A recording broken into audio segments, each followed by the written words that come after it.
a high, deep drive into left field, and this ball is long gone.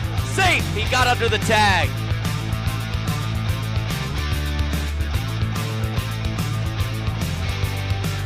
Will one hop the wall, and it lands for a double. Want to ride into deep left field, and this ball is gone. Falmouth is going to the Western Division.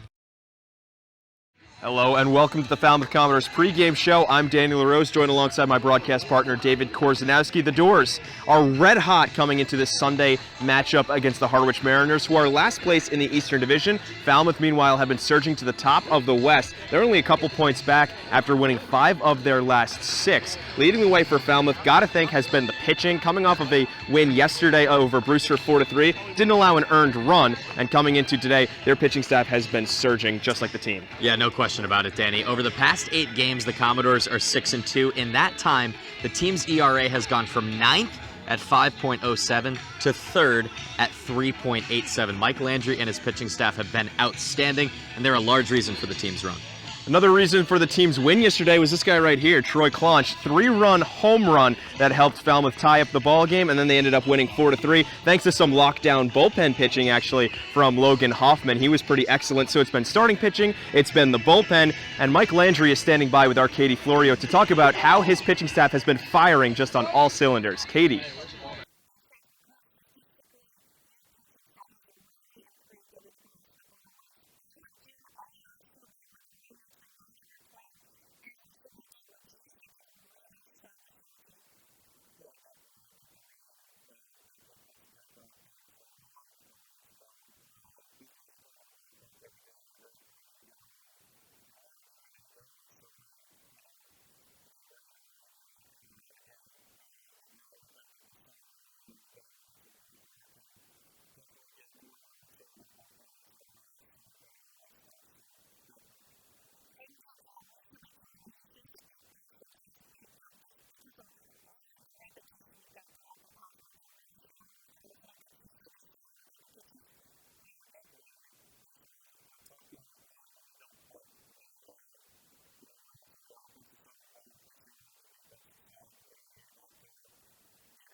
Thank you, Katie and Coach Landry. So now, looking on kind of the flip side of things, hitting-wise, the team has actually been really productive late in games. Last couple of games were come from behind. Against Chatham, they were down 6-0, ended up losing 6-5 in 7 innings. And then yesterday against Brewster, fell behind 3-0 early, came back and won 4-3 in the late innings. They are the comeback Commodores as of late, and they don't say no. Yeah, Jeff Trundy said that this team feels like they're never out of a game. 6-0 deficit, then a 3-0 deficit, and guys like Troy Claunch, Taylor Smith, and Zach DeLoach have come up with big home runs late in games to either tie or cut the deficit. This was a team that was really starved for power, and they've had some big hits as of late. As we mentioned, Claunch, who was just joining us, had that game-tying home run. Zach DeLoach in Game 1 against Chatham had a game-tying home run. Eventually, Falmouth would win the ball game. So power coming in clutch lately after, again, like you said, it was pretty non-existent. So we'll have first pitch coming up at 6 p.m. Falmouth against Harwich. Falmouth trying to make it 6 of 7. And trying to climb in that Western Division standings even more as we approach pretty much the halfway point of the season. We're close to it. Once again, first pitch coming up at 6 o'clock on the Falmouth Commodores Baseball Network. For Katie Florio and David Korzanowski, I'm Daniel LaRose. Hello and welcome inside the Eric Palmer press box here at Gov Fuller Field. Daniel LaRose, David Korzanowski to my right. We are just about ready to get underway with some baseball here on a Sunday evening. The Falmouth Commodores host the Harwich Mariners for the 4th and final time this season. First season series that we are seeing expire in 2019 as we are just approaching the halfway point of the season. And so far, Harwich has had Falmouth's number to a little extent, 2-1, thanks to a swept doubleheader all the way back on Father's Day. So it has been a heck of a long time since these two teams faced off. Yeah, absolutely. The first game of the year for either side was here at Gov Fuller Field on June 10th, and that seems like months ago. And it was only under a month ago now, as that was on June 10th. We're on July 7th now. They played 3 times in the first week, and they have almost completely different lineups, both teams. There are only 2 players from the opening day lineup for Harwich that are still on the team. Everyone else has been either cut or released, and we'll go through those lineups, but first I want to talk about the pitching matchup we have on hand. Carmen Majinski on the hill for Falmouth, and he's been pretty spectacular, only through 2 appearances. Yeah, no doubt about it, Danny. His last time out against Orleans was one of the best outings we've seen from a Commodores pitcher. Really any pitcher in general that we've witnessed. He had 5 innings of work, no hits, a walk, and 7 strikeouts in a 3-1 loss against Orleans, but it wasn't him that faltered. It was the bullpen after him, a 2.89 ERA on the summer. He's going up against Carson Seymour, who makes his 4th start. His last time out against Orleans as well, and he struggled. 2 innings of work, 2 earned runs, 6 hits, 3 walks, and 2 Ks. This Harwich team is right now sitting at last place in the Eastern Division, but they're only 1 point behind the Brewster Whitecaps. So a Harwich win and a Brewster loss would put Harwich in the playoff picture. Meanwhile, the Falmouth Commodores, they were down at 4th place just about a week to 10 days ago. They have now won 5 of their last 6 games, have been red hot, have been resilient. They've come back in a couple of the previous 2 games. They have been one of those teams that is pesky, sticking around.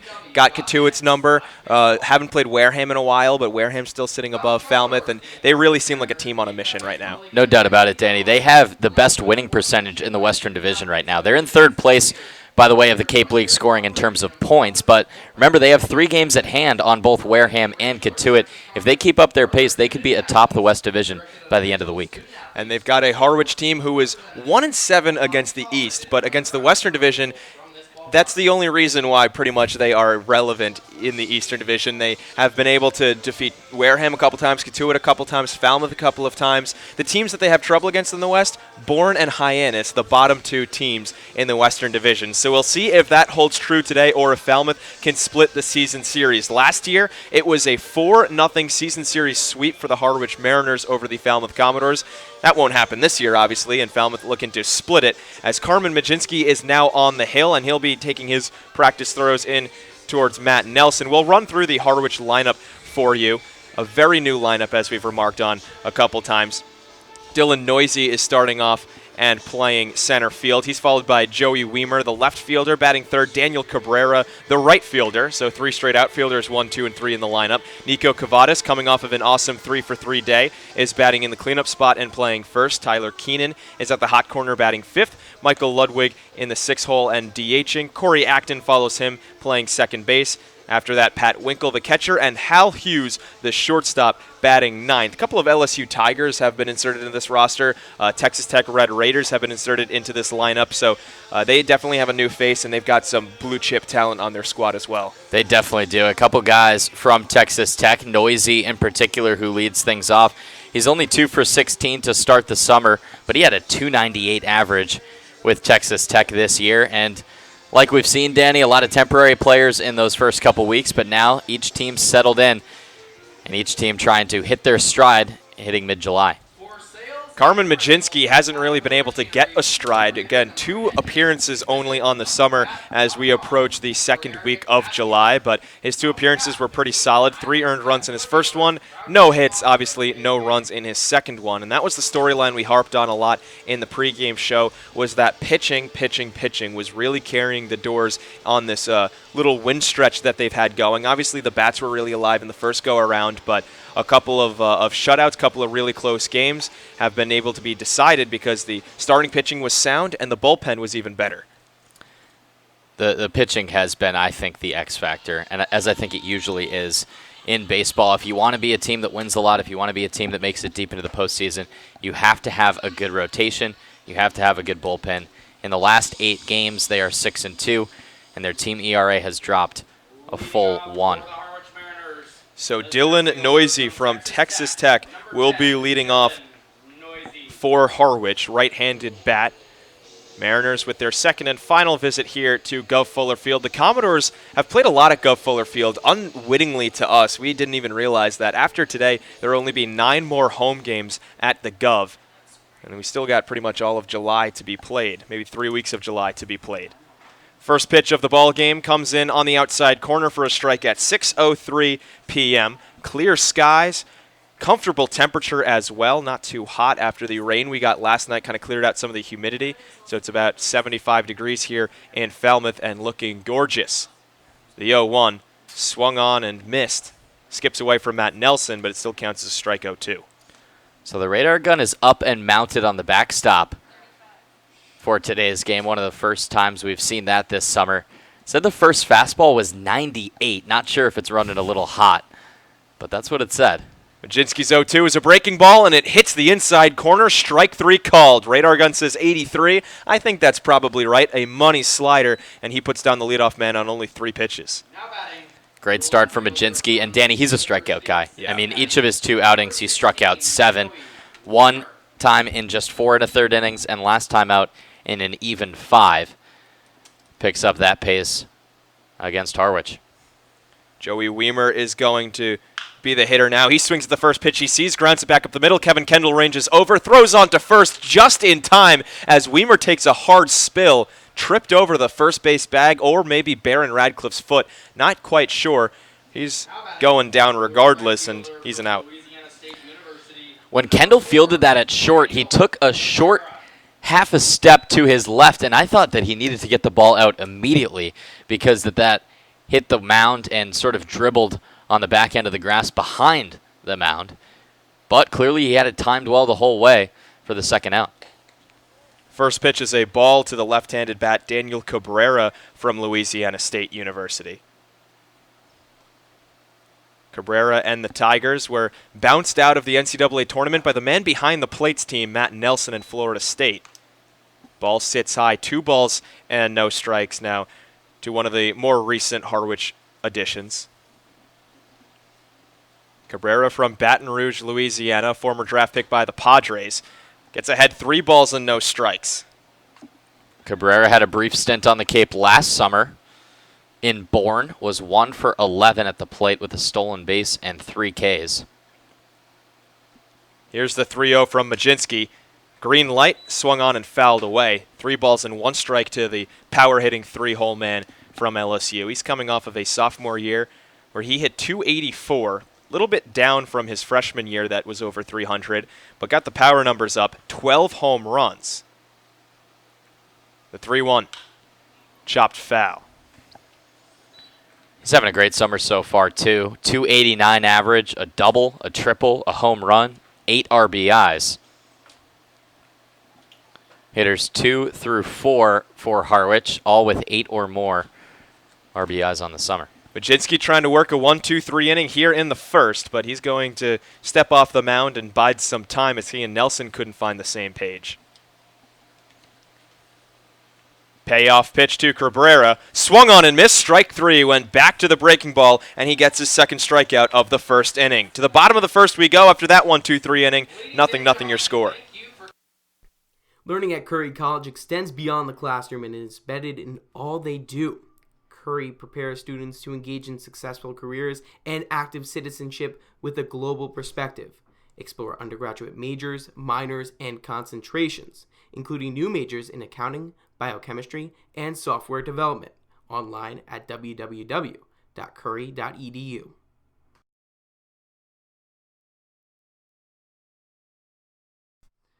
Cape Cod Healthcare is the leading provider of healthcare services for residents and visitors of Cape Cod, with 2 acute hospitals and more than 450 physicians. For more information, please visit capecodhealth.org. Cape Cod Healthcare. Expert physicians, quality hospitals, superior care. The Colossal Lobster Rolls are back at the 99 restaurants. Visit today in Centerville, Falmouth, Mashpee, Wareham, or Yarmouth for the best value for lobster rolls on the Cape. The 99, proud sponsor of the Cape Cod Baseball League.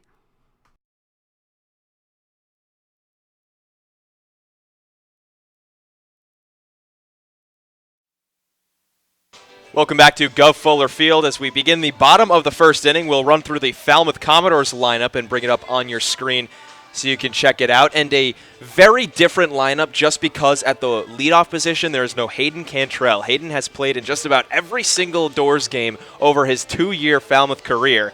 And in today's ball game, he will not be here. He's not with the team right now. Had to fly back to Louisiana for his coach's funeral from Louisiana Lafayette. That legendary coach out at ULL, over 25 years at the helm, just passed away last week. So no Hayden at the top of the lineup. It's going to be Tim Tawa instead, batting leadoff.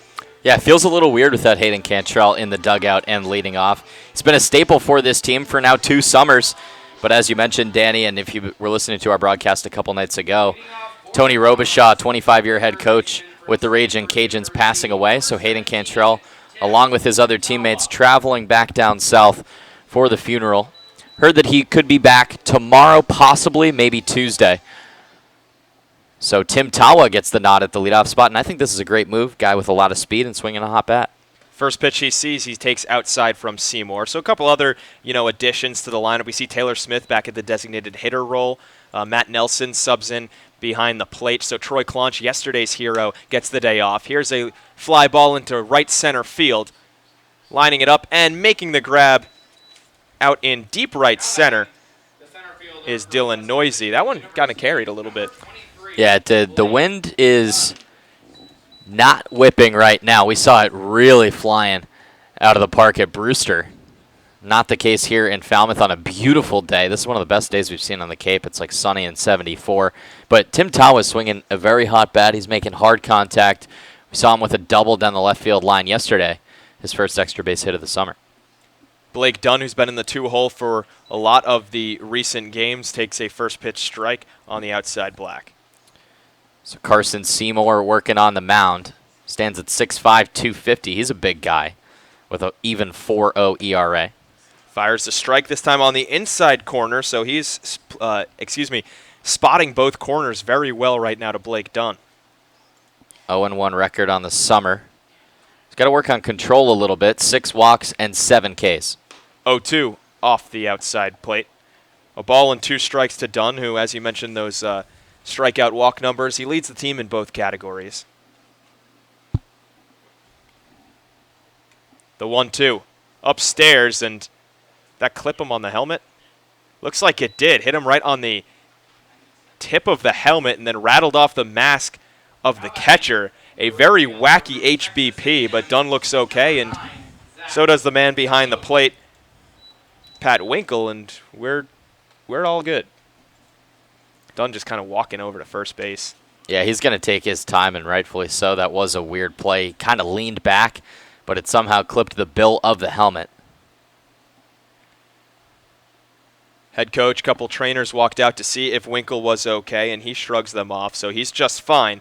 And we're going to get back underway after some strange occurrences. Zach DeLoach is going to be the hitter, left-handed bat from Texas A&M, who was scorching hot. Dunn's going to waste no time trying to steal second. The throw down, not in time. Blake Dunn got a huge jump off of a huge lead, wasn't even looked back by the pitcher Seymour, and he's already on second.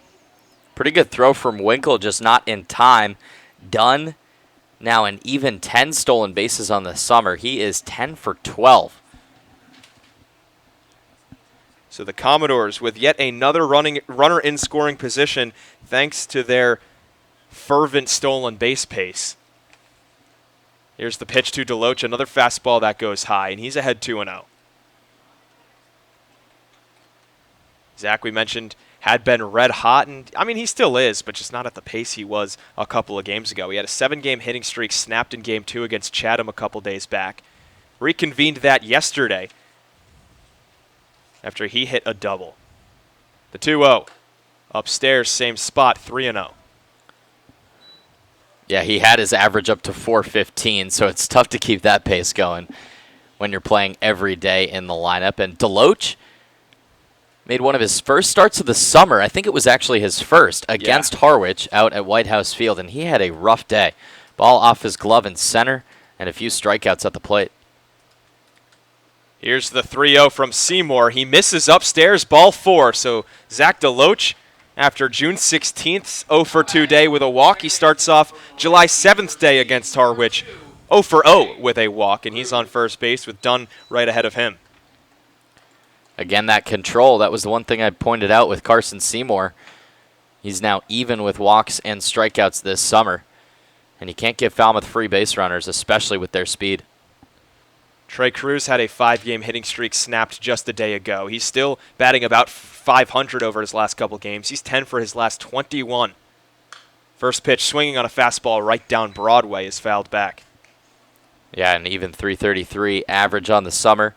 3 doubles, a triple, a home run, and 12 RBIs.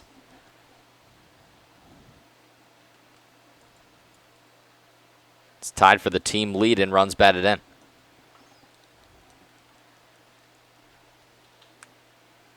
Here's the 0-1. Breaking ball paints the outside corner, and just like that, Seymour, struggling with control a batter ago, now is hitting his spots yet again. And it's something we see a lot with bigger pitchers, because that release point can be so important when you have such a big frame. It can get a little bit wild. Here's the 0-2. Another breaking ball tries to hit the back door yet again, but this time Cruz lays off and takes it high. Taylor Smith stands on deck. Boy, would you love to have the bases loaded for him. Yeah. 3 home runs on the summer. One of them was a grand slam. The 1-2. Fastball cut on a miss. Strike 3. Went up and in. Cruz couldn't get the arms extended, and he is down for the second out of the inning. That's a very tough pitch to hit. High and inside. Close enough to the zone that Cruz knew he had to protect, but really no chance to connect on that ball. So here comes Taylor Smith trying to make something happen for the Doors in the first inning.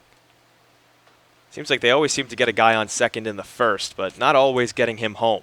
Dunn has plenty of speed, and running on contact with 2 outs, he should score on anything to the outfield. First pitch to Taylor is a fastball taken outside.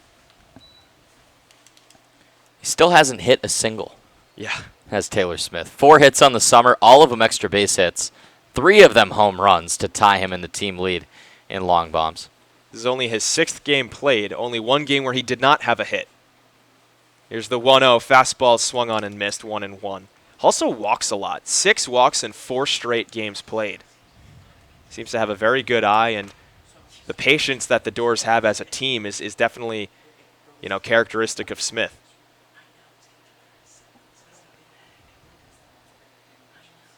Seymour agrees on a pitch. Comes home with the 1-1. He went down the middle again, and Smith just barely couldn't connect. Yeah, that fastball looks good from Seymour as well. He and Majinski both with some zip.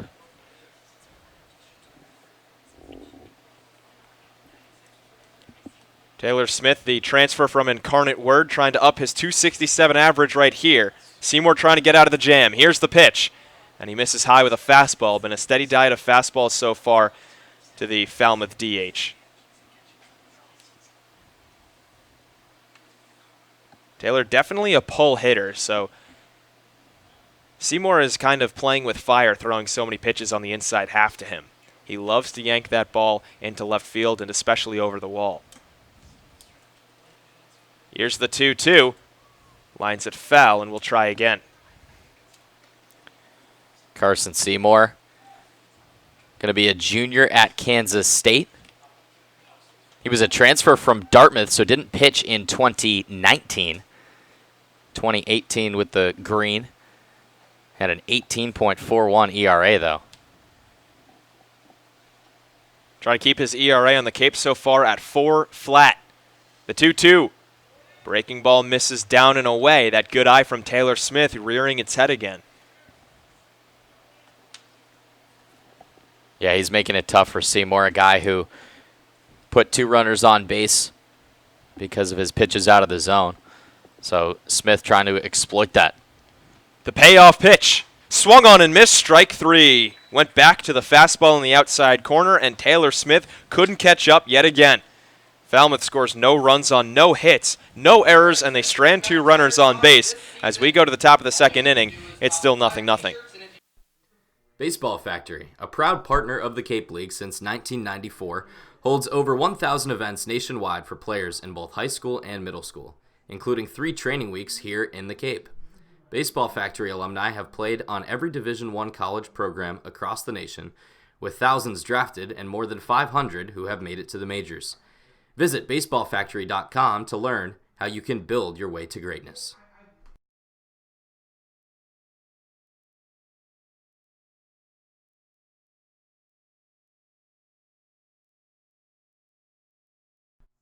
Cape Cod Coca-Cola thanks you for supporting the Cape Cod Baseball League and for refreshing yourself with ice-cold Coca-Cola products. Please remember to recycle your empty bottles, cans, and all other recyclable materials. It takes only 6 recycled plastic bottles to make a new baseball cap.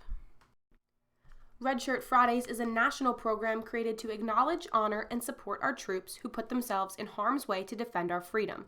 In support of this program, the Cape League teams will be wearing a specially designed red jersey every Friday. Support our troops and join us by wearing red each Friday.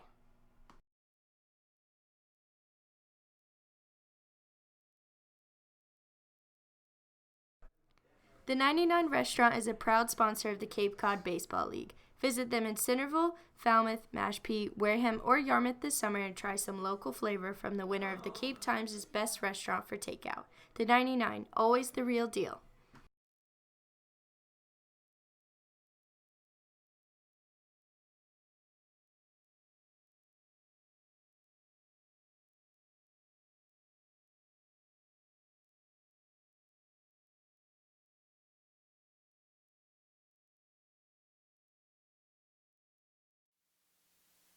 Top of the second we go from Go Fuller Field in a 0-0 game. Neither pitcher has allowed a hit yet, but both pitchers have faced runners on base.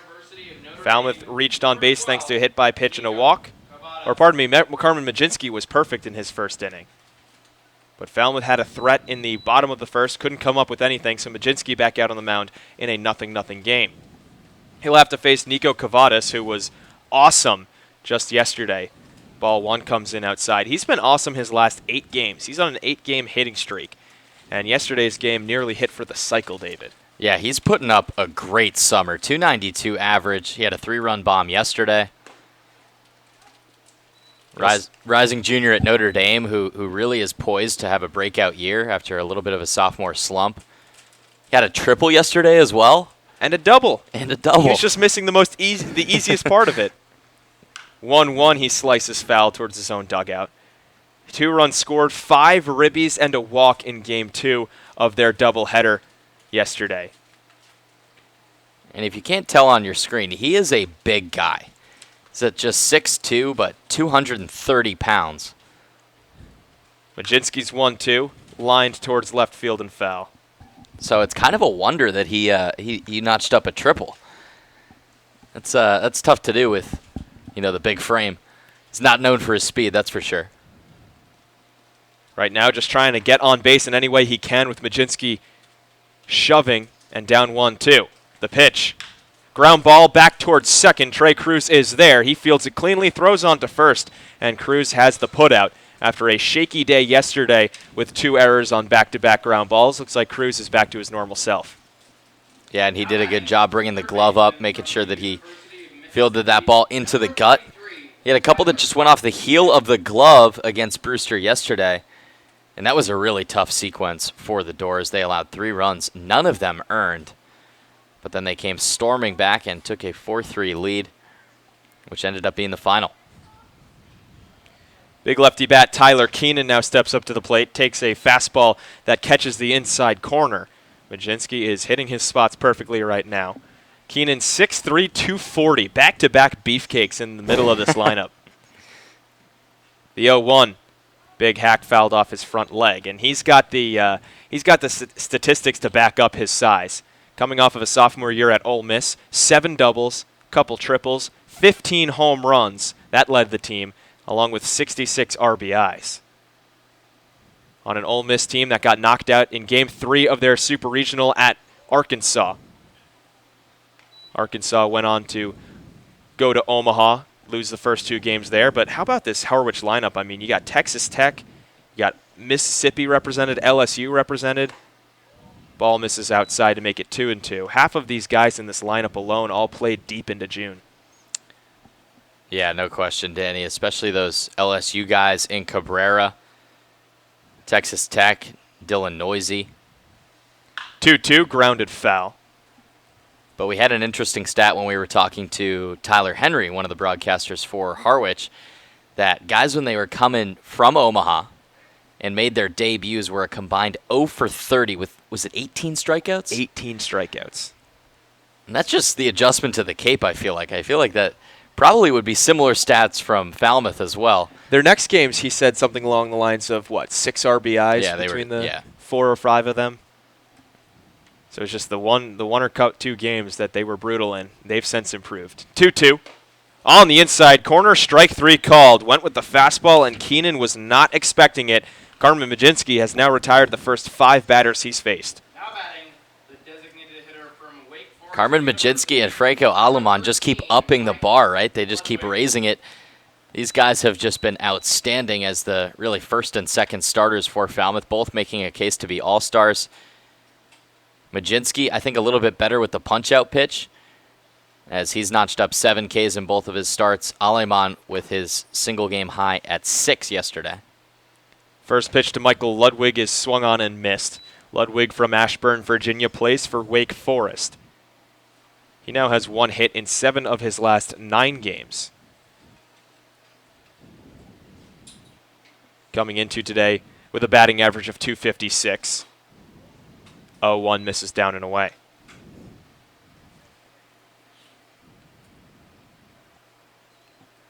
Ludwig 2019 average .306 for Wake Forest. 3 home runs, 29 RBIs. 1-1 misses inside. Also had 33 walks and only 40 strikeouts, so put the ball in play pretty frequently. It's got a lot of speed as well. Had 4 stolen bases in 1 game this year.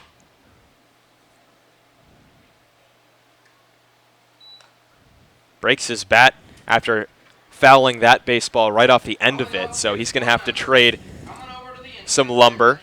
There's a good amount of speed across this Harwich lineup. Maybe not as much as Falmouth's, but looking at some of these stats between a lot of these guys, a lot of stolen bases. Yeah, they do, Danny. 28 as a team. That's 3rd in the Cape League. Falmouth sitting atop that statistical category with 40. But Harwich likes to run as well. These two teams pretty similar in that aspect. New wood for Ludwig as he grounds this one right over towards second base. Cruz is there, and that's an easy 4-3 putout. So we started with a 4-3 putout, and we end with a 4-3 putout in the 2nd inning. 6 up, 6 down for Majinski to start the ball game. To the bottom of the 2nd we go. Falmouth and Harwich tied at 0.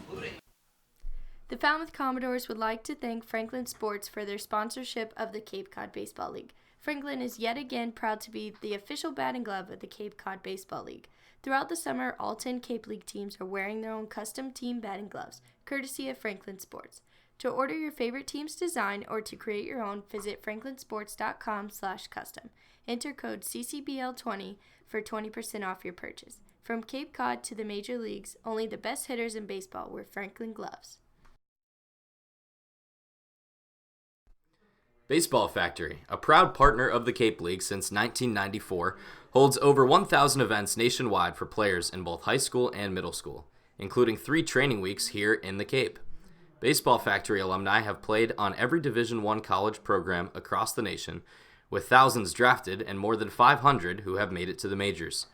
Visit baseballfactory.com to learn how you can build your way to greatness. Cape Cod Coca-Cola thanks you for supporting the Cape Cod Baseball League. Cape Cod Coca-Cola has been proudly refreshing the community for 30-plus years, and we're honored to support the CCBL and many other wonderful organizations on the Cape. Bottom 2 we go from Gov Fuller Field, still scoreless. Both teams still hitless. Falmouth did threaten in the 1st inning thanks to a couple of errant pitches, and they'll try to do the same here in the 2nd inning, get more success maybe. Matt Nelson is going to lead off. He's followed by Langworthy and Radcliffe, 6, 7, and 8 in this lineup.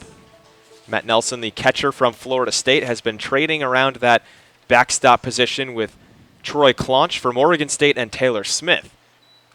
Ball number 1 sits low at about 93 miles an hour from Seymour. We're seeing Smith start a little bit less and DHing more, though. It's got to just be the defensive fortitude that guys totally. like Clonch can bring. I've been very impressed with Clonch behind the plate. The 2-0 to Nelson. Ball taken up and in. Matt Nelson still without a hit on the summer so far. Does have a couple of walks, though. You can work another one here. Seymour about to fire his 25th pitch. He's already at 14 balls. 3-0 does hit the knees, so it's strike number 1. He walked one batter in the first. It was Zach DeLoach. He was stranded at first.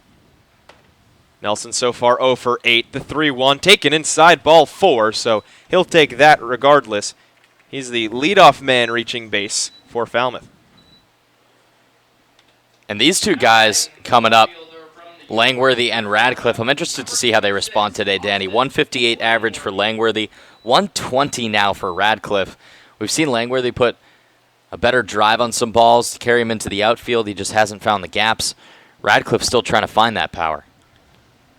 Austin Langworthy getting reinserted into the lineup after a couple of games off. Swings at the first pitch, ropes it into center field, but that is right at Noisy, who is playing it perfectly. Another fantastically hit baseball by Austin Langworthy that goes right into a glove. There's not much more you can do there. Yeah. You put a good swing on it. He doesn't have the most power with his smaller frame, but gets a lot onto it. It's just an easy play for Noisy out in center, moves to his right about 5-10 feet, makes the catch. Here's Barron Radcliffe, who has been so struggling lately. Watches a ball outside. He's 0 for his last 14 on the season, 3 for 25 with 11 strikeouts. He struck out to end the ball game in Game 2 against Chatham. It was 6-5 after the Smith home run, and Radcliffe couldn't get the bat off his shoulders. Swings through that fastball to make it 1-1. And on June 27th, the scouts were all over Radcliffe, who looked great in BP, as he usually does. Yeah. That was at Fenway Day when they were loving his swing. As he shoots this into left center field, Noisy giving chase, and he will not get there in time. It skips underneath his glove. Matt Nelson trying to go first to third. Throw will get cut off and not go anywhere. It will go down as a single, maybe a double for Barron Radcliffe. Regardless, it's a hit. First extra base hit of the year for Radcliffe, as it's ruled a double, and that's exactly what we were looking for. That's exactly what he was looking for, with a gapper into left center field. Pushed it oppo, and we saw him with all fields power at Fenway Day. Finally gets a good drive on one, and that has got to feel great for him. That's why the scouts were loving him so much, was because he was hitting for power to all parts of the ballpark at Fenway. He put a home run over the monster twice. Well, he just got an extra base hit to left center field just now, as Kevin Kendall takes a ball up high. So two of the first 3 runners on base for the Doors, as they've got 2 runners in scoring position and only 1 out. Kevin Kendall from UCLA, only 1 for his last 11, trying to break that as he taps one towards the third base side, coming home with it. Nope, he's gonna go to first with it, and he gets the out. Kendall just out by a step, but it was a bit of a juggling act by Tyler Keenan. Couldn't come up with the ball cleanly, and a run will score. Keenan not happy with himself after that play. Thought they had Nelson dead to rights. He was about halfway down the line when Keenan fielded that ball, and he faked like he was going to throw home to Winkle, who was in position ready to make the tag. But maybe a little trouble on the transfer. He went to first instead. So Tim Tawa will be the hitter with a runner on third, 1 out, now a 1-0 game. First pitch from Seymour is a fastball high. He's been getting himself into a lot of bad counts because he hasn't been getting those first pitch strikes. Yeah, exactly. So important, Danny. As Kendall comes up, the switch hitter. 1-0 to Tawa. That is a broken bat right into the glove of the shortstop, Hal Hughes. As it probably wasn't a broken bat, would have gone into center field. Instead, Hughes is there to make the grab, and that will retire the side. Falmouth do scratch out a run. That comes on 1 hit, no errors, and a runner left on base. To the top of the 3rd inning we go. It's 1-0 in favor of the home team. Did you know that Baseball Factory has partnered with the Cape League for the past 20 plus seasons? Baseball Factory is your resource for elite baseball training and college recruiting assistance. They build more varsity starters, all-state athletes, and college and professional ball players than anyone else in the country. With over 1,000 events nationwide for players in middle school and high school and over 100,000 college success stories, you too can build your way to greatness with Baseball Factory. Visit baseballfactory.com to learn more. The 99 Restaurant is a proud sponsor of the Cape Cod Baseball League. Visit them in Centerville, Falmouth, Mashpee, Wareham, or Yarmouth this summer and try some local flavor from the winner of the Cape Times' Best Restaurant for Takeout. The 99, always the real deal. Cape Cod Healthcare is the leading provider of healthcare services for residents and visitors of Cape Cod, with 2 acute hospitals and more than 450 physicians. For more information, please visit capecodhealth.org. Cape Cod Healthcare, expert physicians, quality hospitals, superior care.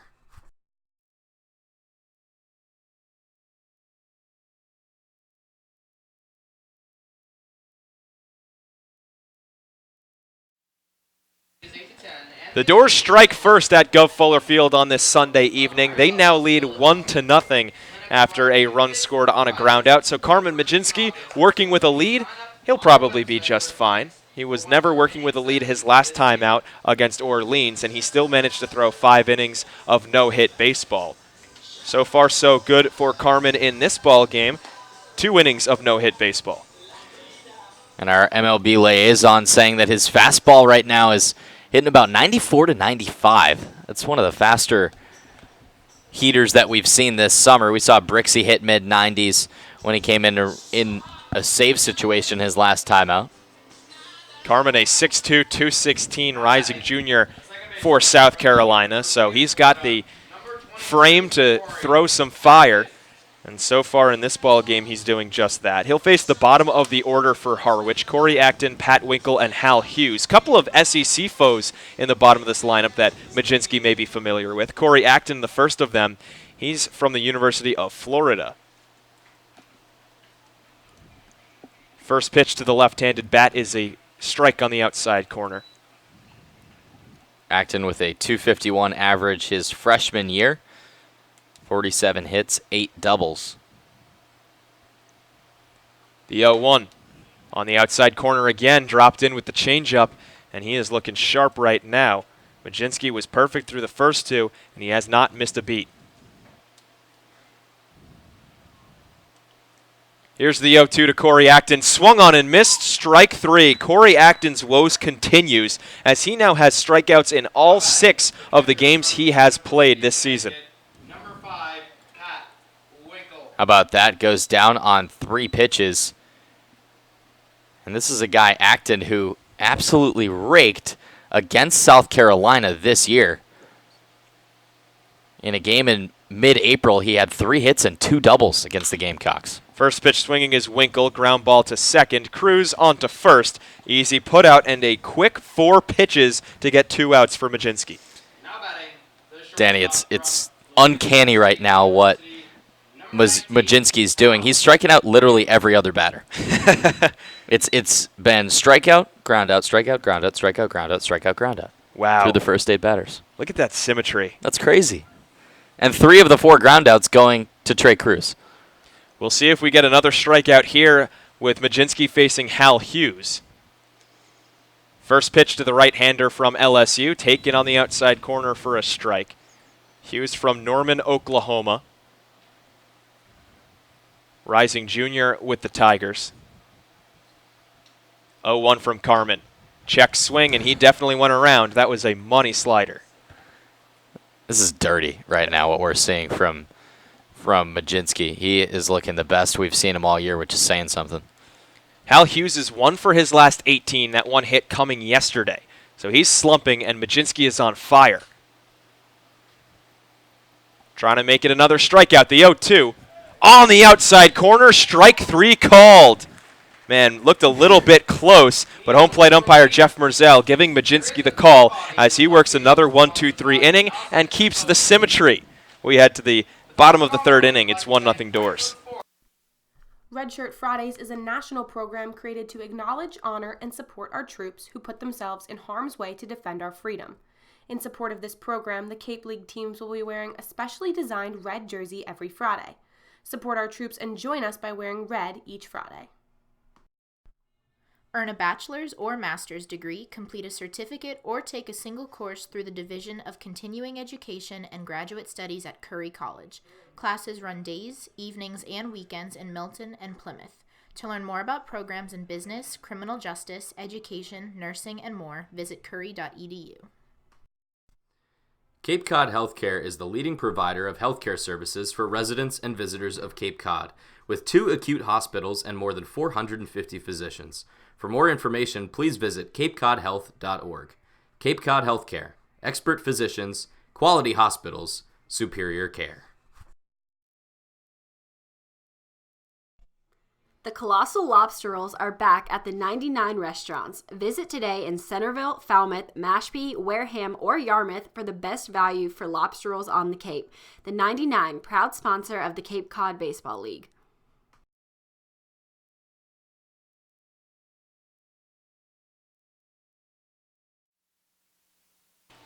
Bottom 3 we go at Go Fuller Field. The Doors with a 1-0 lead. Looking for some insurance right here. You don't usually call it insurance early in games, but the way Carmen Majinski is throwing, I could totally see this game finishing 1-0.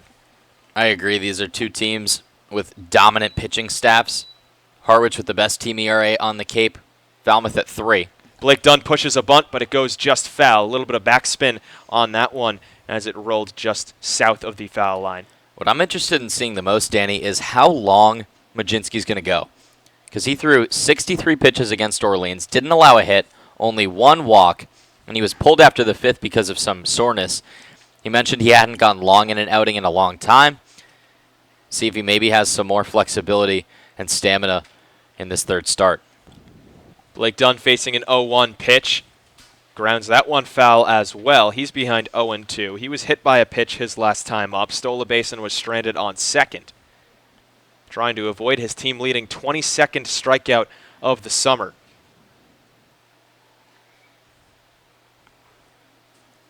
The 0-2. Down and away. Blake only had 38 strikeouts this past year at Western Michigan. That is ludicrously low for a guy who's, got over 100 at-bats. Facing some tougher pitching here on the Cape, and it's gotten to him. 1-2, chop towards the left side. This is slow. He could beat it out. It's fielded on a couple of hops. Throw down to first in time. How about that? Tyler Keenan messes up the first ground ball that was hit towards him and led to a run, but this time he stays with it and gets the speedy done. Yeah, he had sort of a jump throw transfer at the same time.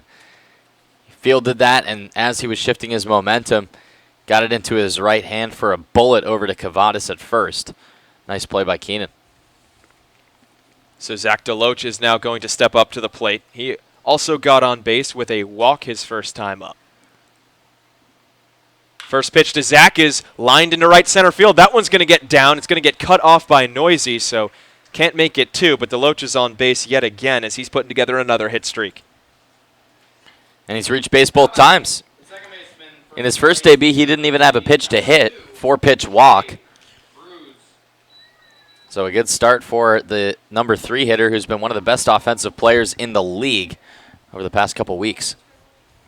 Here's Trey Cruz. 0 for 1 with a strikeout swinging on a nasty pitch from Seymour. He got Seymour's best stuff, I think.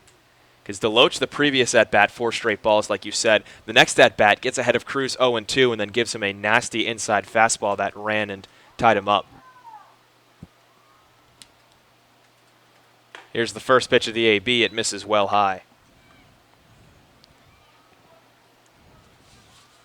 Trey from Rice University hit .305 this past year. He's got a pretty powerful bat for a middle infielder. Typically you see those guys as the faster ones, the contact hitters. Swings and misses at that off-speed pitch. Yeah, 26 extra base hits during his sophomore year with the Owls. He does have 1 home run on the summer, and it was a long one. Came from the right side of the plate.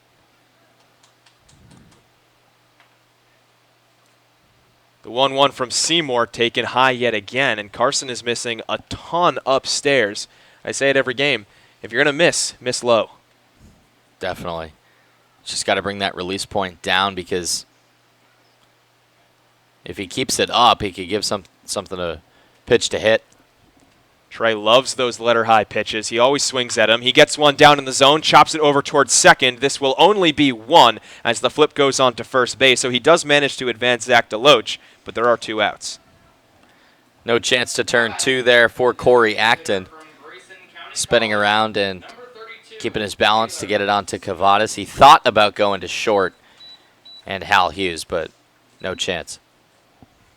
So Taylor Smith, who ended the first inning with runners on first and second with a swinging strikeout, will have a chance to make up for that. Runner on second and 2 outs right here yet again for him.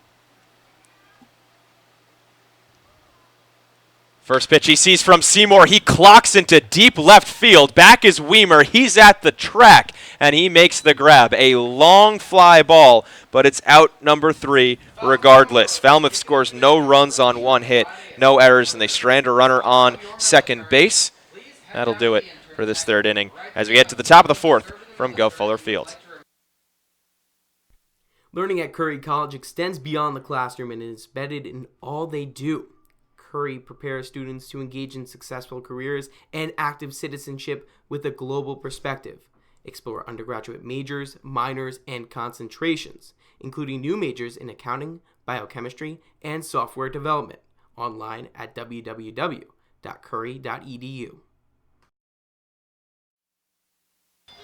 Early visit back into the press box here at Gov Fuller Field. Danny LaRose, David Korsanowski on the call for you here in Falmouth, Massachusetts. And David, we talked about a lot during the pregame. The pitching has been phenomenal these past couple of games for Falmouth. Carmen Majinski doing it yet again today. First time through the order and 5 strikeouts. That is absolutely ridiculous. The team just continues to fire every single guy on the mound, starter and relief. Katie Florio, our sideline reporter, caught up with Mike Landry before the game, the pitching coach, and she's here with another report about the fantastic pitching. So take it away, Katie. Thanks, guys. And as you know, the entire pitching staff has been so strong recently, but all of the rain in June really threw off at their routine. So I was talking to pitching coach Mike Landry before the game, and he said they are now fully back into their routine. All of their bullpens and lifts are back on schedule, and Carmen Majinski is certainly proving that, guys. I won't say it, but let's just say he is doing very well through the first 3 innings of this ball game. Thank you for that, Katie. Not spoiling a Really good outing so far, but now make it 8 straight innings thrown for Carmen Majinski where he has not allowed a hit. So that's pretty good in and of itself over these last 2 games that he's played. His last game when he didn't allow a hit through 5 innings, didn't get a decision. Not a lot of runs were scored early in the ball game. That was an eventual 4-1 loss to the Orleans Firebirds. Right now working with a lead, though. Hard to believe he doesn't have a win on the summer. Yeah, good point. Because in that start against Hyannis, he worked a 9-9 tie in 4 1/3 innings of work. Danny, the last time he gave up a hit was in the top of the 5th inning on June 14th. June 14th. June 14th. Long time ago. Long time ago. Wow. That's probably like one of the craziest stats I've heard in a while. Also, like Katie said in that latest report, was that he got a couple of starts, jumped because he came out against Wareham and only got to throw 2 pitches, allowed a hit, and then it all started hailing. So he lost his start that week. He saw a couple of days get pushed back for his start, but so far so good thanks to the weather holding up, as Katie mentioned. First pitch swinging is Dylan Noisy, and he cannot catch up to the heater.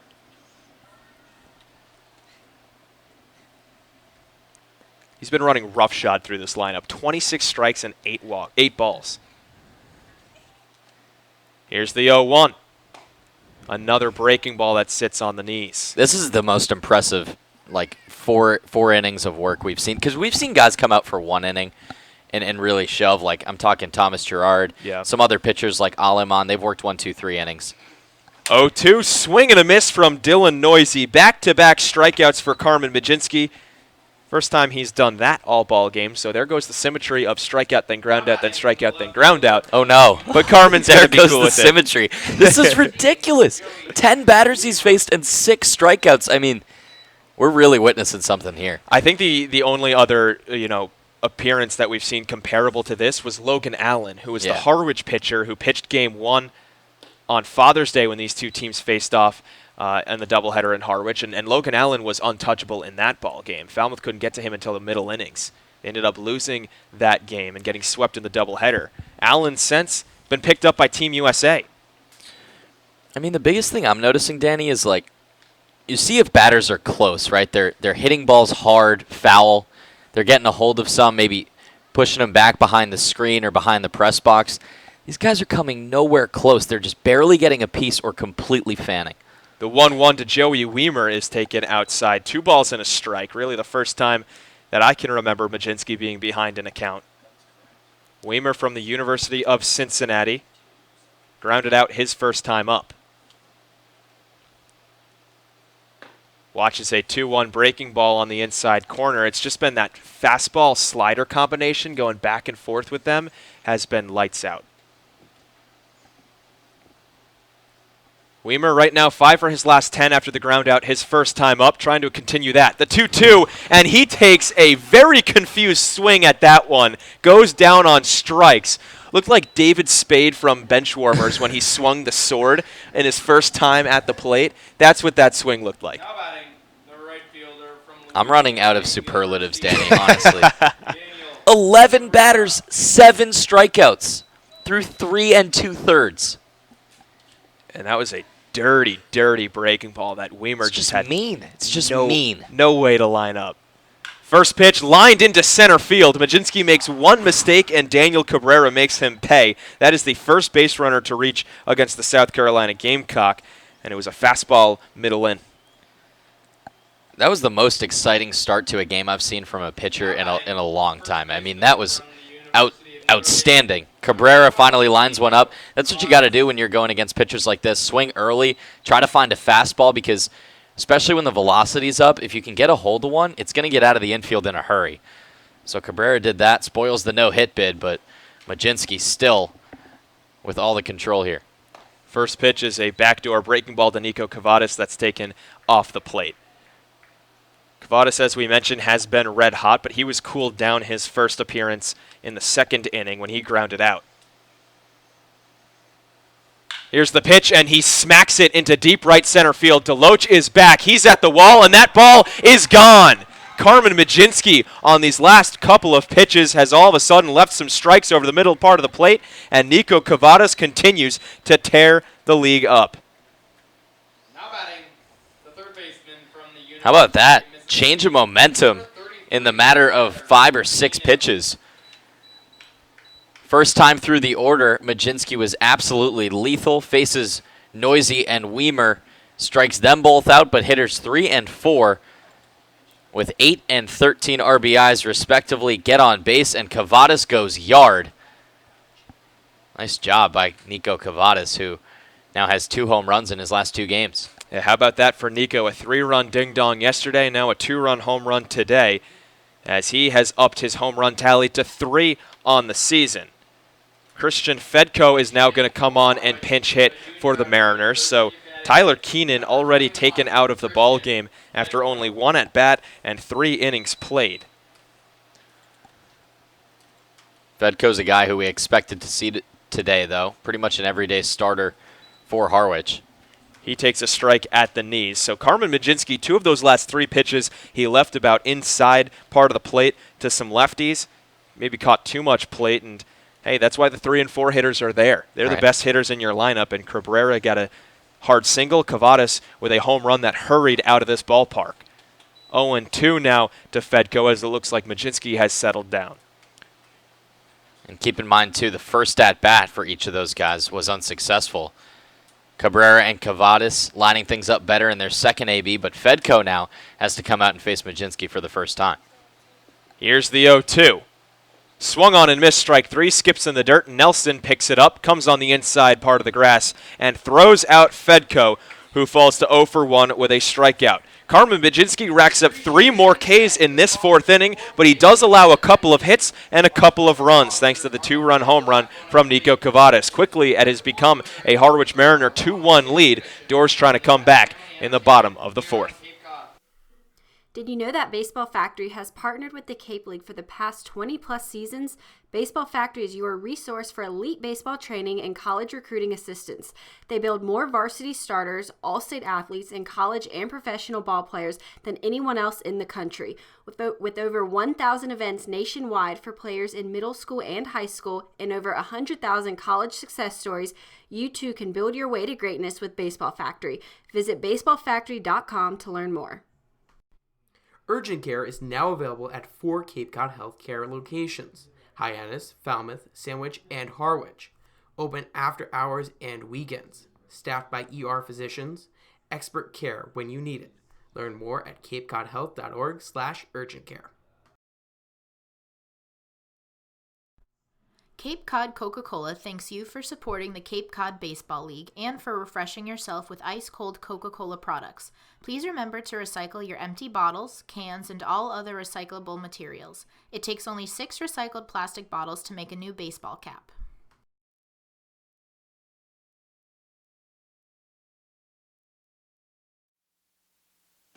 Welcome back to Gov Fuller Field, as it's now a 2-1 Harwich Mariners lead after a couple of hard hit balls in the last half inning. Tabbed 2 against Carmen Baginski, and we're seeing some defensive changes for Harwich as well. The pinch hitter Christian Fedko slides into second base. Second baseman, pardon me, who is at second base? Corey Acton. Corey Acton it was at second base. He moves over to third base to replace Tyler Keenan, who has suddenly been taken out of this ball game. Ball 1 runs low to Matt Nelson. It's got to feel good for Seymour back out on the bump, getting some help from his batters. Nelson watches a 1-0 break over the outside part of the plate. Seymour has not had an inning, has not had a 1-2-3 inning just yet. He has faced a couple of runners on base in just about every single frame. The 1-1 taken low and away. So far, 4 runners left on base for the Commodores. Have been threatening in every single home frame. They've put at least one guy into scoring position each time. Here's the 2-1. Late swing by Nelson as he rockets it foul.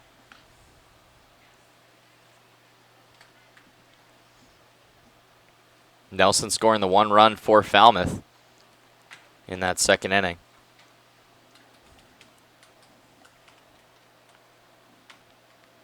The 2-2 from Seymour. Breaking ball on the inside corner. Strike 3 called, and Matt knew it. He immediately started walking out of the batter's box before even Jeff Merzel started punching him out. That was a beautiful 12-6 for the 3rd strikeout from Seymour. So we've talked a lot about the Falmouth pitching staff, Danny. We do have to credit Harwich, though, because they have been great as well. Team ERA of 3.24, that's best in the Cape League.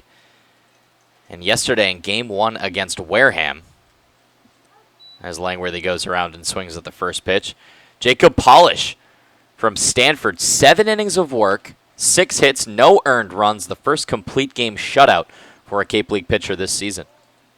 Talk about strikeout numbers and how Baginski was impressing you. Yeah. He had 10 strikeouts yesterday. And no walks. In that 7-inning complete game. 99 pitches, too. Yeah, that's impressive. 1-1 to Austin Langworthy, hits the outside corner. Langworthy got good contact his first time up, hit a line drive to center field. That was caught for an out.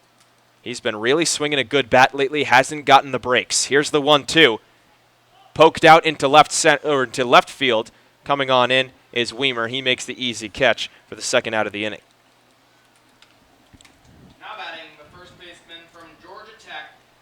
Baron Radcliffe is now going to take his second hacks of the ball game. He had a double his last time up, and boy, did he get the monkey off of his back. He was 0 for his last 14 before then, without an extra base hit on the summer. First pitch he sees, a breaking ball that stays high. Baron has just so much power in that huge 6'4", 240 frame, but we haven't seen it on display yet. No home runs. Thing about Barron is that A game like this, home runs might be the difference with only minor mistakes from these pitchers so far. Takes a huge hack at the breaking ball, but is way out ahead. Right, with a fast-moving game, it's tougher to string those long innings together. Yep. So you might rely more on those big hits, like the doubles and the home runs. Harwich has the lead thanks to a home run, trying to keep it. Here's the 1-2. Popped up, and that one's going to go out of play.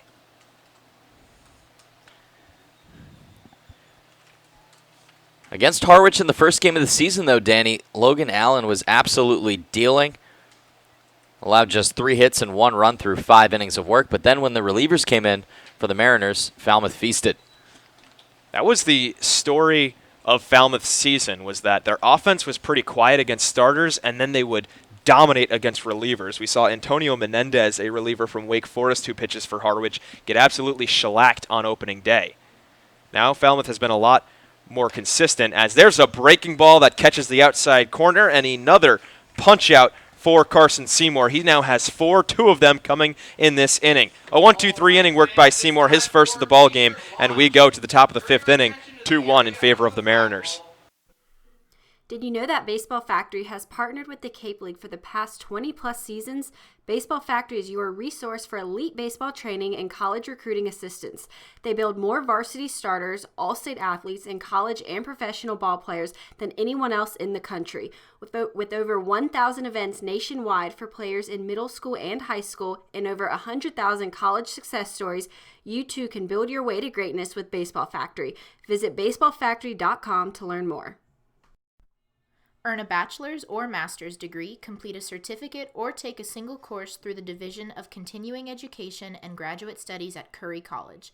Classes run days, evenings, and weekends in Milton and Plymouth. To learn more about programs in business, criminal justice, education, nursing, and more, visit curry.edu.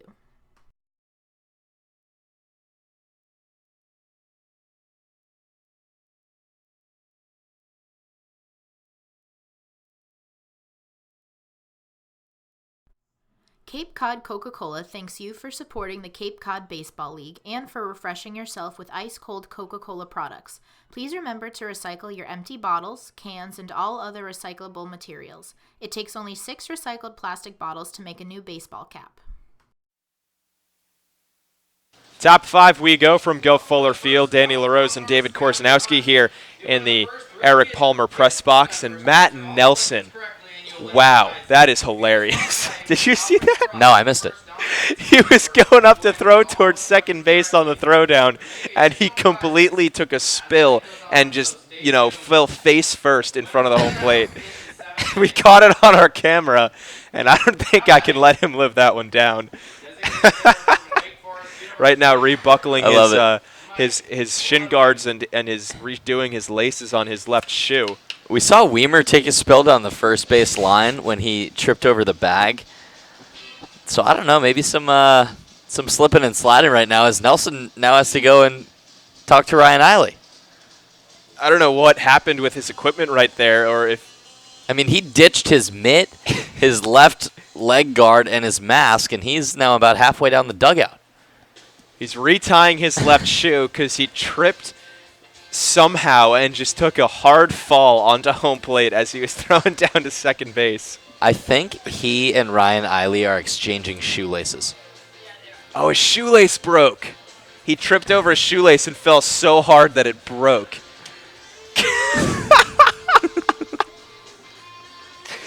Matt Nelson, 5'11", 170 pounds in my notes. I don't think that's right. He looks heavier than that. But he just destroyed his shoelace. We might be laughing right now, but you know who's not laughing? Carmen Majinski. Yeah. He is locked in. He's like, get me on the mound and get me throwing pitches right now.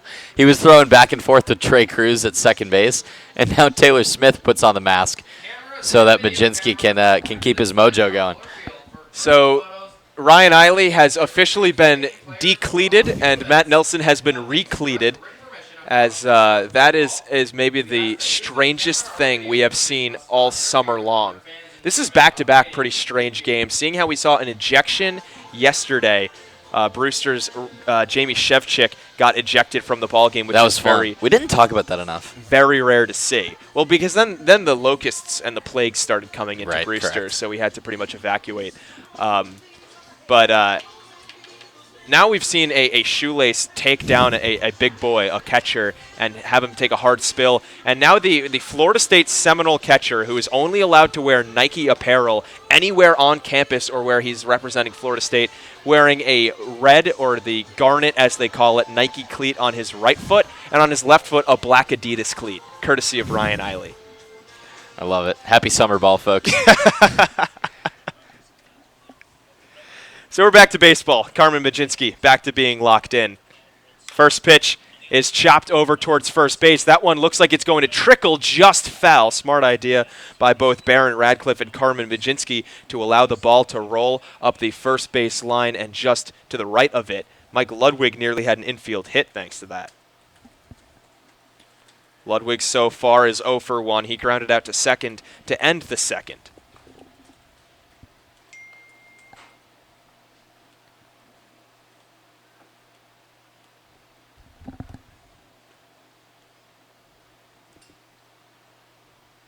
Ludwig, the lefty from Wake Forest, and Carmen Majinski has now had to stop his pace quite a bit here in this fifth inning.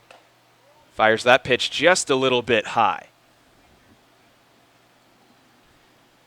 Bottom of the order struggled the first time that Majinski went up against them, but who didn't, honestly, those first few innings? The 1-1 hits the outside corner and just at the knees. Ludwig doesn't like it. He shakes his head a couple times to Jeff Merzel. Maybe thought it was a little bit low.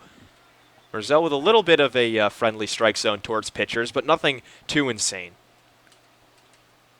The 1-2 from Majinski, swung on and missed. Strike 3, went back to the slider and got a swing and a miss on a pitch that skipped off the plate. So Majinski now with a new single game high for strikeouts. He's at 9 already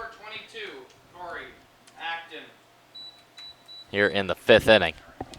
Keeping an eye on that pitch count. Remember, 63 pitches his last time out. He is at 51 right now. First pitch to Corey Acton is a backdoor breaking ball that paints the outside edge. He's got that stuff firing again. I mean, a couple of got a little fastball happy in the middle of the fourth inning. Saw some hard hits against him and 2 runs get scored. But now he's back to hitting his spots and changing up his pitches. I think, too, just because he gave up a home run maybe doesn't necessarily mean it was a bad pitch. It could have been just good hitting, too, because Cabrera and Cavadas just squared him up. Yep. They've been the outlier, you know what I mean? They've been the exception, not the norm. Here's the 0-2 to Corey Acton, who's already struck out in his one at-bat today. He watches a pitch outside. Acton has been struggling mightily on the Cape this summer. 142 average entering today, only 2 hits. Strikeouts at every single game he's played, 3 of them multiple strikeouts. Make it 4. Swings and misses at the breaking ball, as he has now struck out multiple times in 4 of his 6 games played. Talk about short-term memory from Majinski. Since the home run from Cavadas, he's worked 3 straight strikeouts, all of them swinging. Patrick Winkle, the Yukon Husky, now steps up to the dish. 3 straight strikeouts for Majinski. Misses outside with that one. And how about this? 7 of his last 9 batters faced, all strikeout victims. Yeah. Only 2 that weren't. Single and a home run. Carmen's 1-0 is another swing and a miss.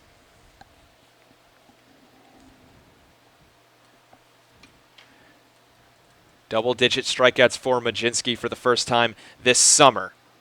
And he's got a chance to maybe put up a dozen or more. The 1-1. Ball high. Well, the pen's still empty, so that makes me think he's going to get the nod for at least the 6th. Just as you say that, Shane Jerohan is taking a slow walk over towards the mound.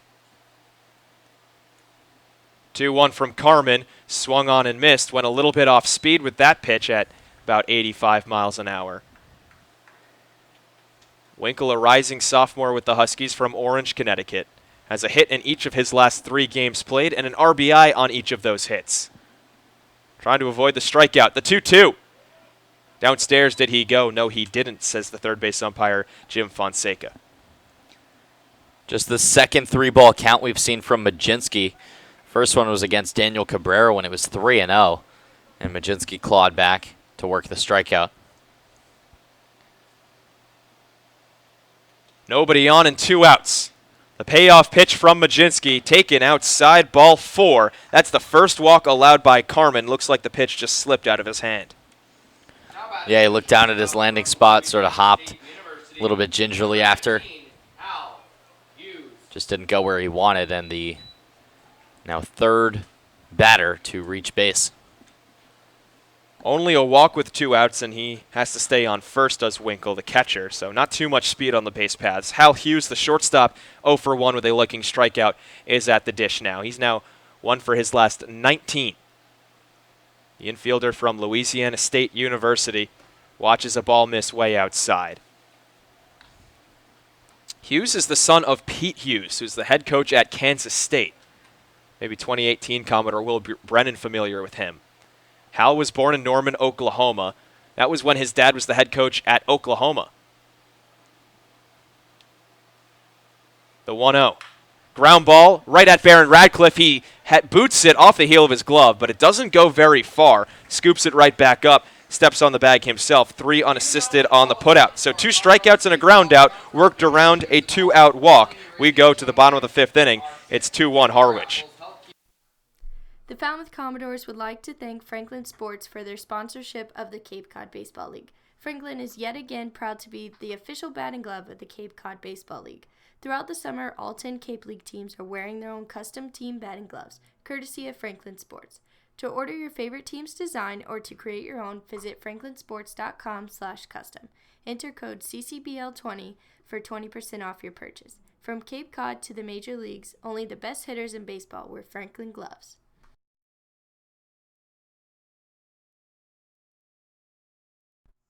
Cape Cod Coca-Cola thanks you for supporting the Cape Cod Baseball League and for refreshing yourself with ice-cold Coca-Cola products. Please remember to recycle your empty bottles, cans, and all other recyclable materials. It takes only 6 recycled plastic bottles to make a new baseball cap.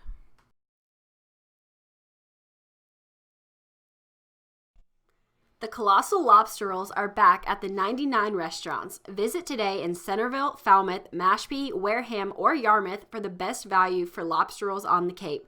The 99, proud sponsor of the Cape Cod Baseball League.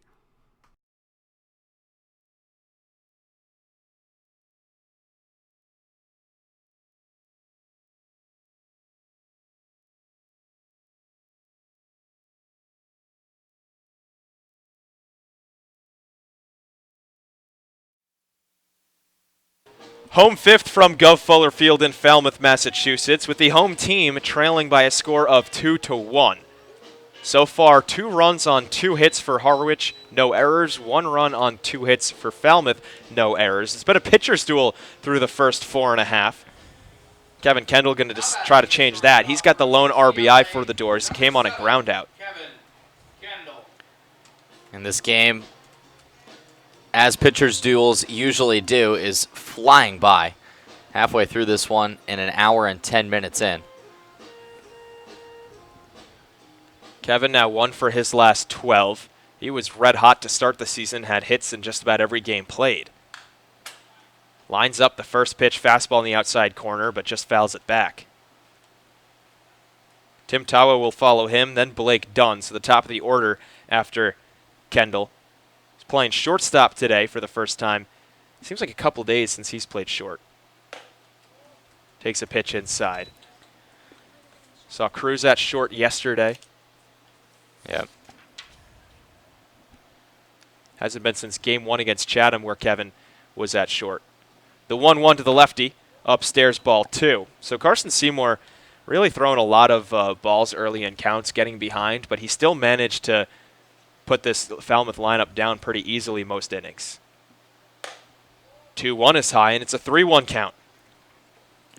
Just about through the order a second time. He's allowed 5 base runners, 2 walks, a hit by pitch, and 2 hits for the Doors. Here's the 3-1. Upstairs, ball 4. It's That's another walk allowed by Seymour, as Kevin Kendall is the recipient of it this time around. And the leadoff hitter is on first base.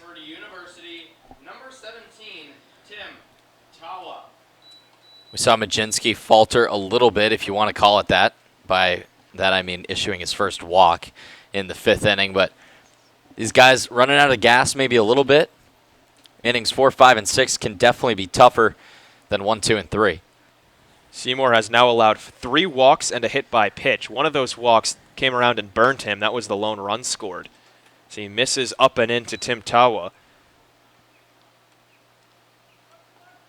Tawa 0 for 2. Fly out and a line out. Here's the 1-0. That ball is upstairs, and that's going to call for a mound meeting from Pat Winkle, the catcher, as Seymour just can't find the zone. Tawa swinging a much better bat as of late. A little over a week ago, he was at a 111 average on June 26th. He's now doubled that and added a few more points, 226. Was 4 for his last 9 coming into the ball game today, so that definitely nothing to shake your head at. The 2-0, Kevin Kendall is running. Throw down to second base a little bit high and wouldn't have been close anyway. Kendall swiped that bag in plenty of time. It's what they do already, and when they're down 1 in a pitcher's duel, they're going to do it even more.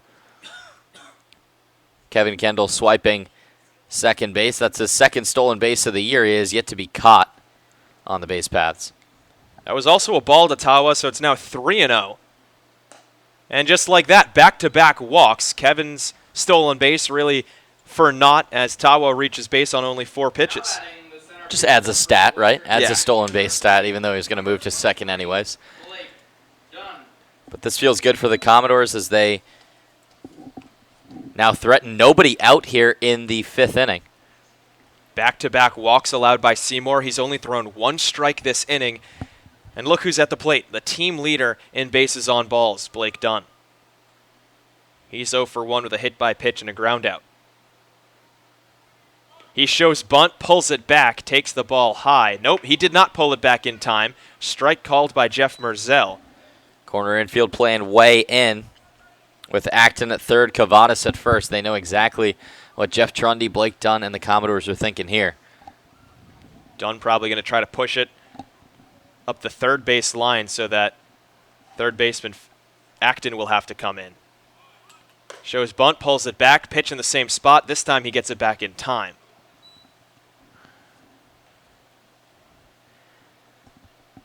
Saw Blake Dunn push a bunt hit a couple of games ago up the first base line. He's tried a couple other bunt hits, but hasn't really been able to make the connection. Here's the 1-1. Gets it down, but foul, 1-2. Danny, with the Commodores threatening here and Harwich in the lead, it's worth mentioning that the Mariners have struggled hanging on to the lead. In their past 10 games, they have blown 4 leads. Against YD, a couple times against Orleans, and then once against Chatham. So as their starters go later into the outings, and especially the bullpen, they can struggle. Here's the 1-2. Breaking ball just a little bit high as it came in just above the letters of Dunn. Also worth noting that Falmouth, they've been the comeback kids lately. Exactly. They have been coming back against leads. They were down 6-0 to Chatham in Game 2, cut it up to 6-5 and ended up losing. Yesterday, it was 3-0 Brewster. Falmouth won 4-3. Falmouth looking for that magic here. The 2-2 swung on and missed. Strike 3. Seymour went outside with the fastball, and Blake Dunn obliged. That's the first out of the inning. He just decided to swing late from what I could see. By the time he got the bat around, the fastball was well past him. Here's the guy that you probably want at the plate with runners on base in a clutch moment. Zach DeLoach had a game-tying home run against Chatham in Game 1 of the doubleheader. Had the walk-off hit later in the ball game. Went 3 for 3 that day. He has been red hot. Hits in back-to-back games after a 7-game hit streak was snapped a few days ago. So far today, he's 1 for 1 with a single. A single probably would bring home Kevin Kendall, who's got plenty of speed at second. First base manned by Tim Tawa. He's not being held on, so he's taking a huge lead. First pitch to Deloach. Middle in, but he fouls it away. That was a pitch to hit. Yeah. Talked about it before. Sometimes the first pitch in the AB is your best chance as a hitter. Zach, who his freshman year hit a very respectable 264, followed it up in his sophomore year at 205. But now here on the summer, 368 entering today, and he's bumped it up even more. The 0-1 checks his swing. Did he go? No, he did not. Wow. I think he kind of had a chance of going around. It was close. Pat Winkle definitely thought he did. So did Carson Seymour. Third base umpire tonight, Jim Fonseca, says otherwise. So 1-1 instead of 0-2 to Deloach. Here's the pitch. Upstairs, another ball up high. With Seymour running into some trouble, there is a lefty warming in the Mariners bullpen. It's Will Heflin from Tennessee. For the Commodores, Sam Weatherly from Clemson. Seymour's 2-1. Outside ball 3, and you can safely assume that if Deloach reaches base with a hit or a walk, probably will go to Heflin, the lefty, because Seymour cannot find the strike zone in this inning. I don't know. Do you give him the green light here? Oh, yeah. 3-1, absolutely. But he's been throwing balls. He's been missing high if he gives you one in the zone. The 3-1, he does have the green light, and he shoots it right over the shortstop, Hughes. Kevin Kendall is going to round third. He's coming on home. There might be a play at the plate. No, the ball is thrown well up the line from Weimer. How about that? Deloach does have the green light, and he pulls through with his second single of the ball game, an RBI to tie us up at 2. All right, so the green light definitely works there. 2 for 2 with a walk, and he gets another clutch RBI. As Kendall was dancing in between second and third, he actually had to wait for a split second because he didn't know if that was going to be caught out in shallow left or maybe even snatched by Hal Hughes. But then he got on his horse. Brett Becker, no hesitation, waving him around, and just a bad throw by Weimer. I like the aggression from Brett Becker because he sent a couple guys around on plays that, on a good throw, they would have been out by a mile. First pitch up and away to the switch-hitting Trey Cruz. But with Kendall right there, kind of maybe knew the Skagner report. I don't know, maybe trusted Kendall's speed. But regardless, there have been a couple of times where he sent runners, probably would have been out, but bad throws end up paying off for the Doors. As now there's going to be a visit out on the pitching mound as after that ball was thrown. Definitely warrants a visit. This is Steve Grunberg, the pitching coach in his 7th season with the Mariners. Steve Englert, the head coach in his 16th season, still waiting in that dugout. Maybe Grunberg was going to go to a reliever. It looks like Heflin is pretty warm. Jeff Merzel is going to break up this mound meeting as Trey Cruz facing a 1-0 count with a runner on first and second. It's Tawa on second. He's got speed. Deloach on first after the game-tying RBI. Now in a 2-2 ball game. Only 5 hits in total for these two teams. Just about nearly through 5.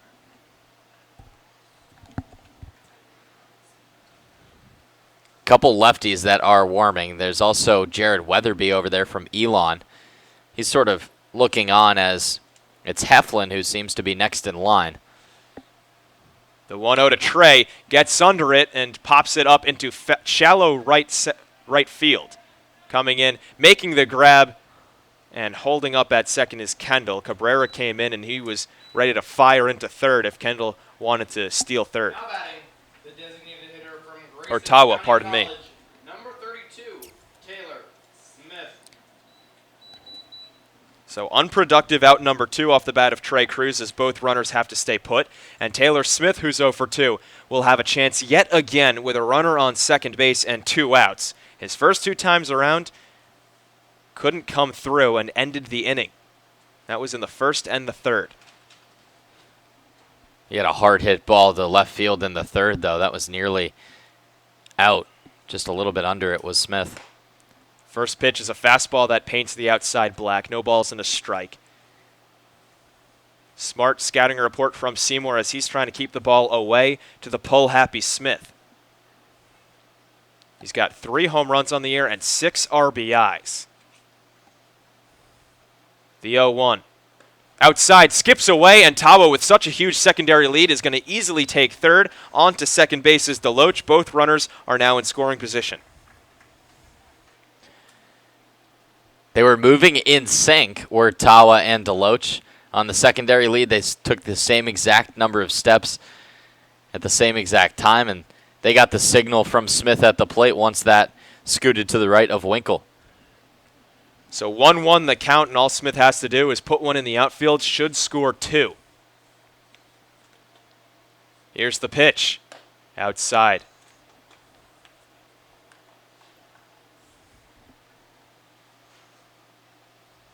Taylor Smith coming off of a freshman year at Incarnate Word where he was all conference. Put together a very impressive year.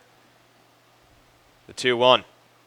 Downstairs ball 3. Seymour and another 3-ball count in the 5th inning.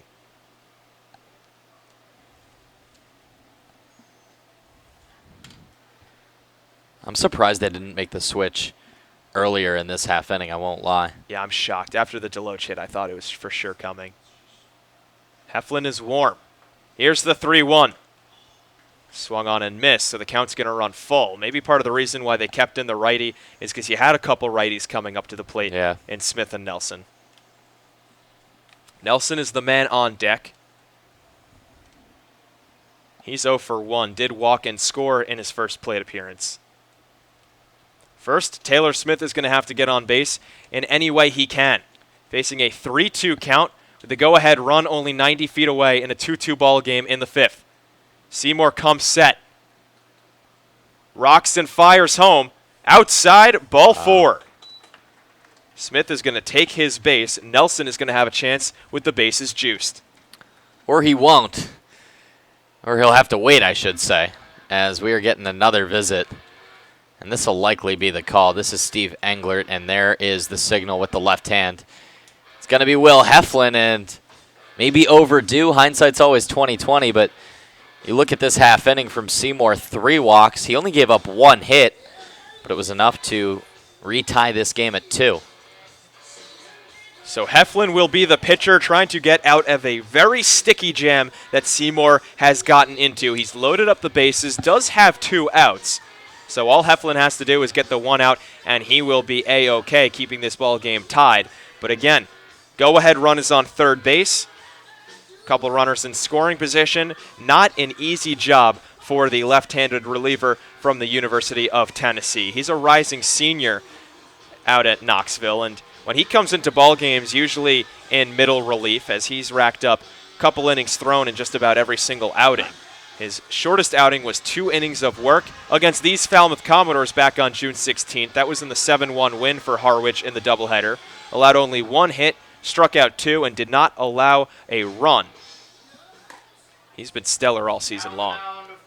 It's been good this summer. He was great at Tennessee.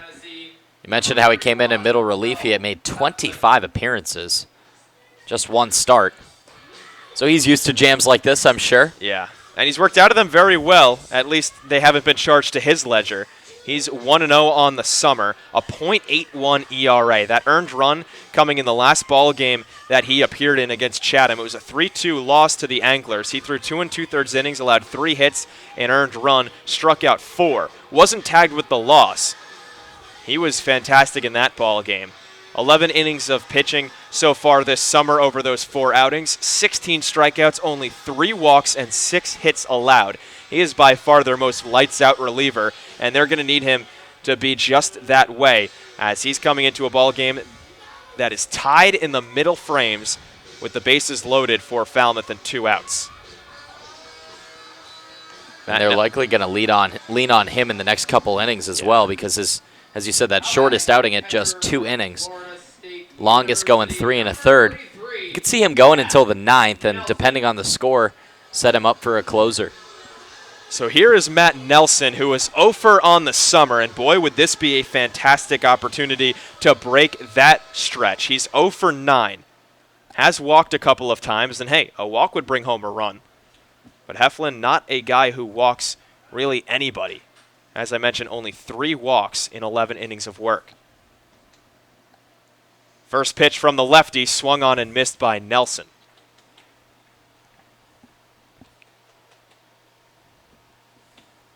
Nelson with a new pair of cleats. Yeah.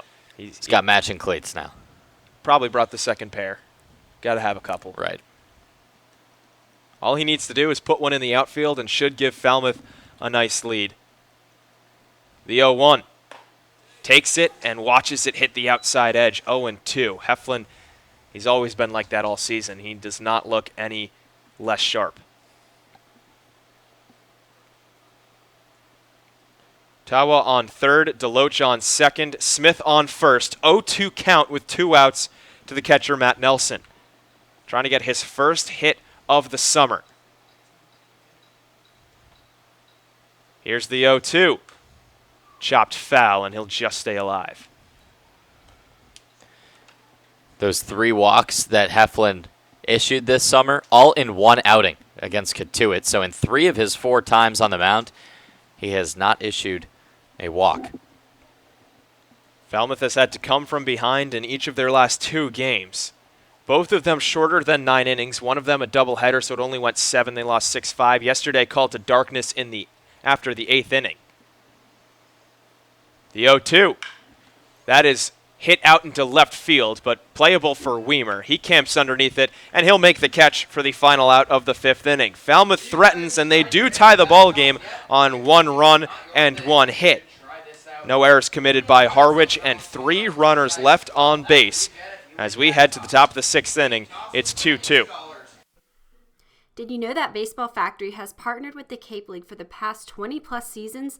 Baseball Factory is your resource for elite baseball training and college recruiting assistance.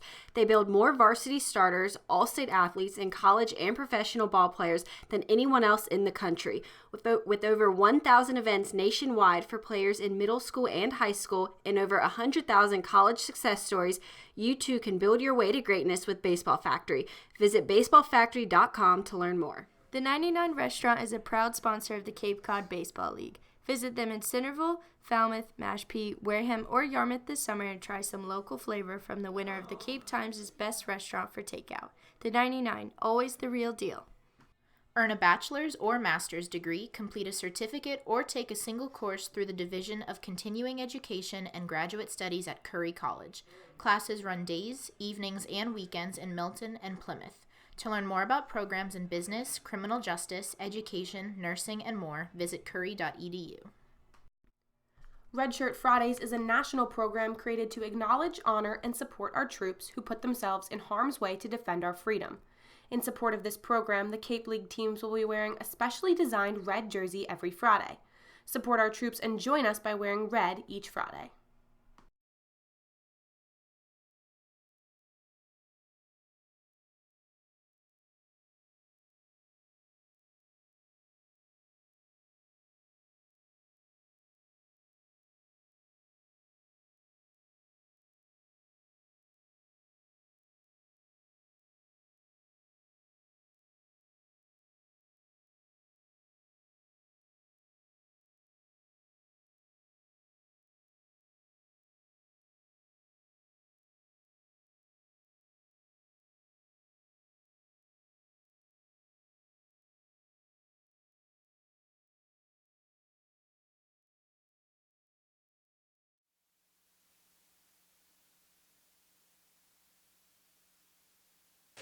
Carmen Majinski's day is done. Now it will be Sam Weatherly on the hill to try to keep this game tied. So after Carmen's stellar outing where he racked up double-digit strikeouts, only allowed 2 runs on a couple of hits, he won't be in line for a win. He won't be in line for a loss. Sam Weatherly could be, as long as he pitches well.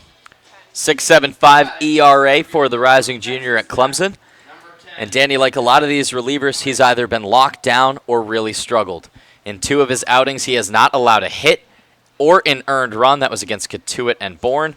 But that one in the middle, June 26th against Hyannis, he was tabbed with the loss, an inning and a third of work. 5 runs for them earned, 4 hits, a walk, and a strikeout.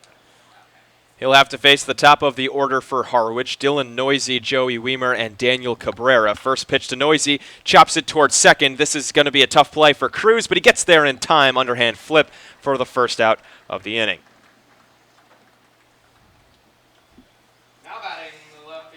If you saw it on your screen, the home plate umpire coming to talk towards the press box, that was Jeff Merzell asking to throw on the lights. Ooh.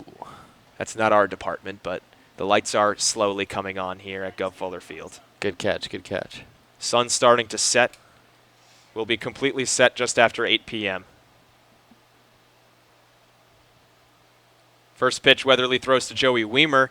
Just a little bit low, maybe. That one looked like it had the outside corner. Great curveball.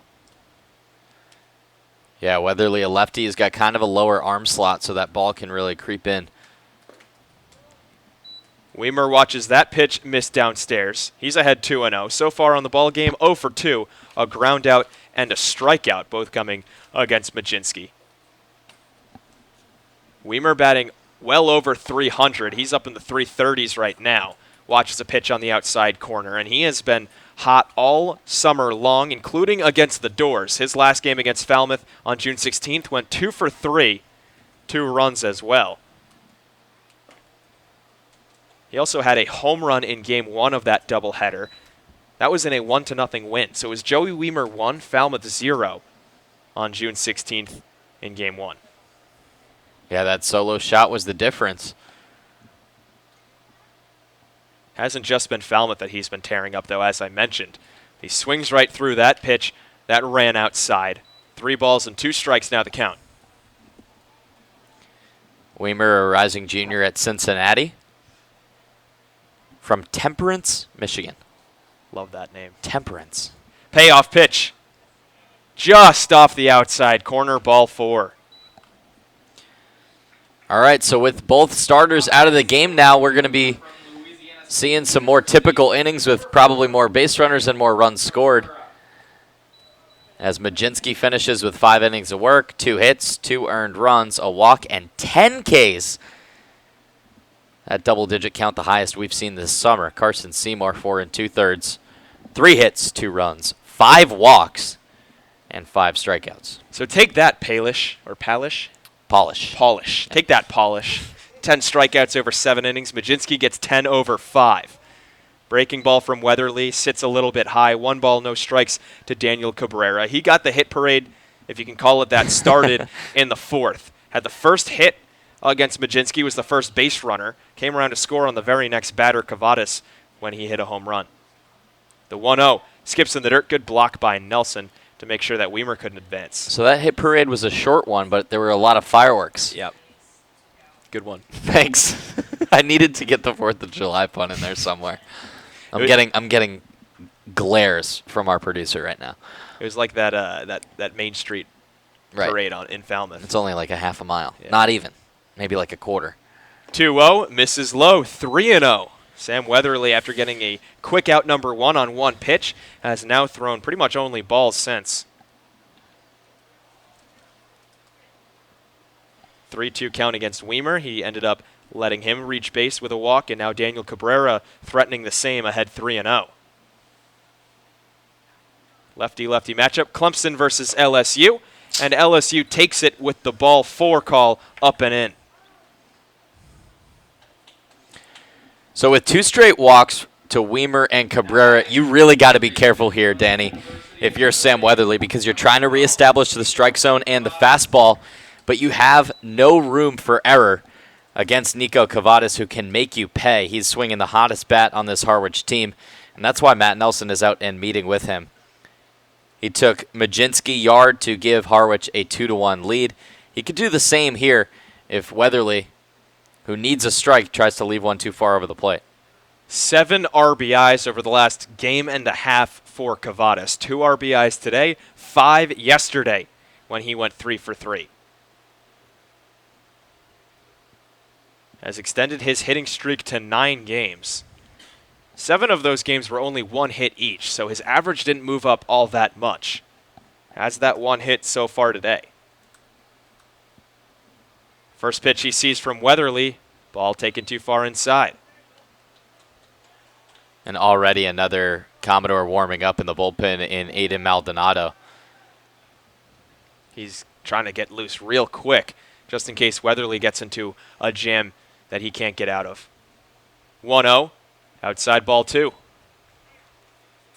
This is not the Sam Weatherly that we're used to seeing. His last couple of outings have been stellar, and now he is looking like the polar opposite. And Mike Landry notes that as well, as he's going to try to settle down his man. Yeah, I mean, I mentioned it when he came onto the mound. He's had 2 really good outings in his first and his third, and then his second against Hyannis, was rough. It seems like for him it's kind of symmetrical, as every other outing is a good one. First one was great. Pitched 2 innings. Didn't allow an earned run. His second one was pretty poor, 4 earned runs on 4 hits. His third one was even better. 2 innings of work, no runs, no hits, 3 Ks, and a walk. Right now in here, his 4th appearance, has only gotten the 1 out, has walked 2 batters, and has thrown 2 balls to the cleanup man Cavadas to make it 2-0. It's a couple mound visits in this half inning as the home plate umpire Jeff Merzell signals up to the press box, because Nelson did 1 to start this half inning, and then Landry here. Weatherly with that glove right at the letters. Kicks the leg and fires home. Cavadas again absolutely annihilates a baseball, but he sends it 100 feet foul. That's what I'm saying, because you need a strike. Yeah. But if you leave one too juicy against the cleanup man, he will take you for a ride. And he's just on another planet right now. I mean, we mentioned the hitting streak and how much he's been smoking the ball lately, but he seems cued into just about everything that's thrown towards him. Here's the 2-1. The runner from second is going. Throw down from Nelson. Dropped at third base by Tim Tawa. The out was there, but he couldn't apply the tag cleanly, and Weimer gets away with one. Danny, you saw that before Jim Fonseca did. He was about to make the out call, but then the ball squeaking out. That's a big difference, because now you got Cabrera at first. Runners on the corners can be a nightmare defensively. 2-2 now the count after that strike call, so sure Weatherly is looking for a strikeout right here with runners on the corners. Get a strikeout and a ground ball, and you're out of the jam unscathed. Cavadas Rising Jr. at Notre Dame had a .299 average his freshman year with 20 RBIs. Sophomore year, .274, 43 RBIs. Last year he was in the Northwoods League. He and 2 other Notre Dame Fighting Irish are on Harwich this year. 2-2's going to have to wait. Pickoff move over to first, not in time. Couple of ACC foes going at it in Clemson versus Notre Dame.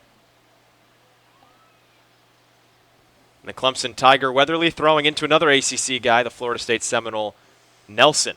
Here's the 2-2. Swung on and missed, and that is strike 3. No throw down to first after the drop third strike because there's a man already there. Huge strikeout from Sam Weatherly on a nasty curveball. Yeah, that's massive, especially after he's down 2-0. And then that first foul ball might have rattled Weatherly a little bit, but he goes back to the slider to get Cavadas on a low swing. Huge strikeout, because now you can just worry about an out at second or first, and you're out of the jam with this game still tied. Christian Fedko, who struck out swinging his first and only plate appearance. Trying to just avoid a ground ball right here. Weatherly trying to force him into one, as there's another pickoff move, and he got Cabrera straggling well off the bag. Took a couple steps towards second when Weatherly lifted the leg, but then got back to first in a hurry. Fedko, .354 average on the summer, second on the team. Really first out of guys who have made consistent starts. Breaking ball sits a little bit too far inside. I've had the out wrong all inning long. 2 outs. I've been saying no outs this whole time. There is 2 outs because Noisy saw only 1 pitch grounded out to second to lead off the inning. Right. So Weatherly got the strikeout, and now he can get any out he wants. The 1-0 to Fedko. That one hits the outside corner. Maybe a little bit of a gift from Jeff Merzell. Looked off the plate to me. Fedko's got a ton of power, too. These are honestly like 2 cleanup guys. 5 doubles, a triple, a home run, 8 RBIs. Came into his first at-bat batting .354. Just a ridiculous clip. 1-1 will have to wait again as Weatherly is really keeping the runner at first, Cabrera, close. But Cabrera's not taking much of a lead. Be definitely a risk to run with 2 outs and the go-ahead run on third base. Cabrera not much of a stolen base guy either.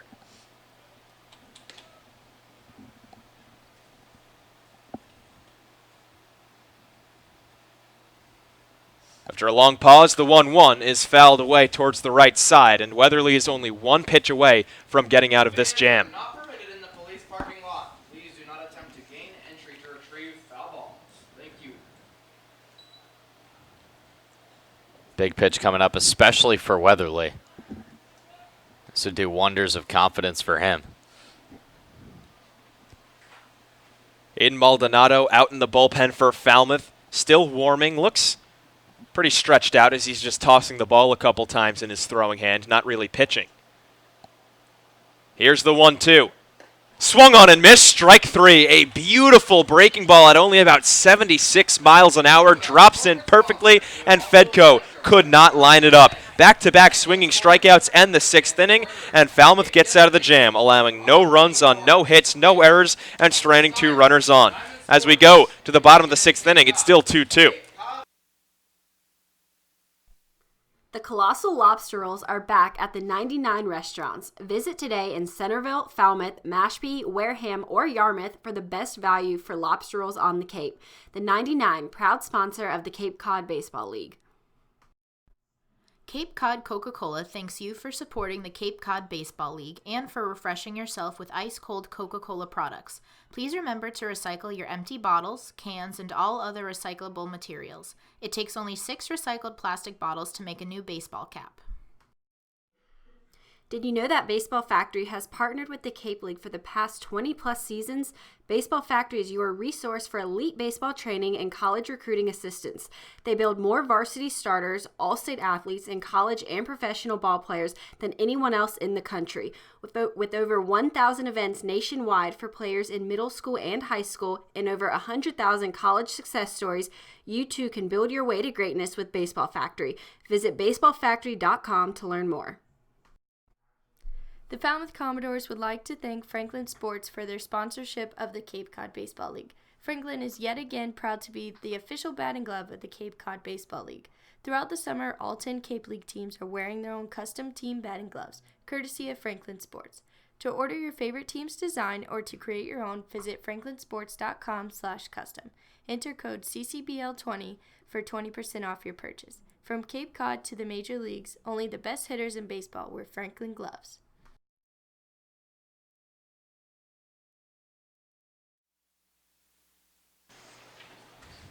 We begin the bottom of the 6th inning with the bottom of the order leading off for the Commodores, 7, 8, and 9. Austin Langworthy, the 7-hitter, swings and misses at the first pitch he sees. Barron Radcliffe follows him, then Kevin Kendall up against Will Heflin, who got the final out of the 5th, facing only 1 batter, getting a flyout from Nelson with the bases loaded. Here's the 1, and it misses outside.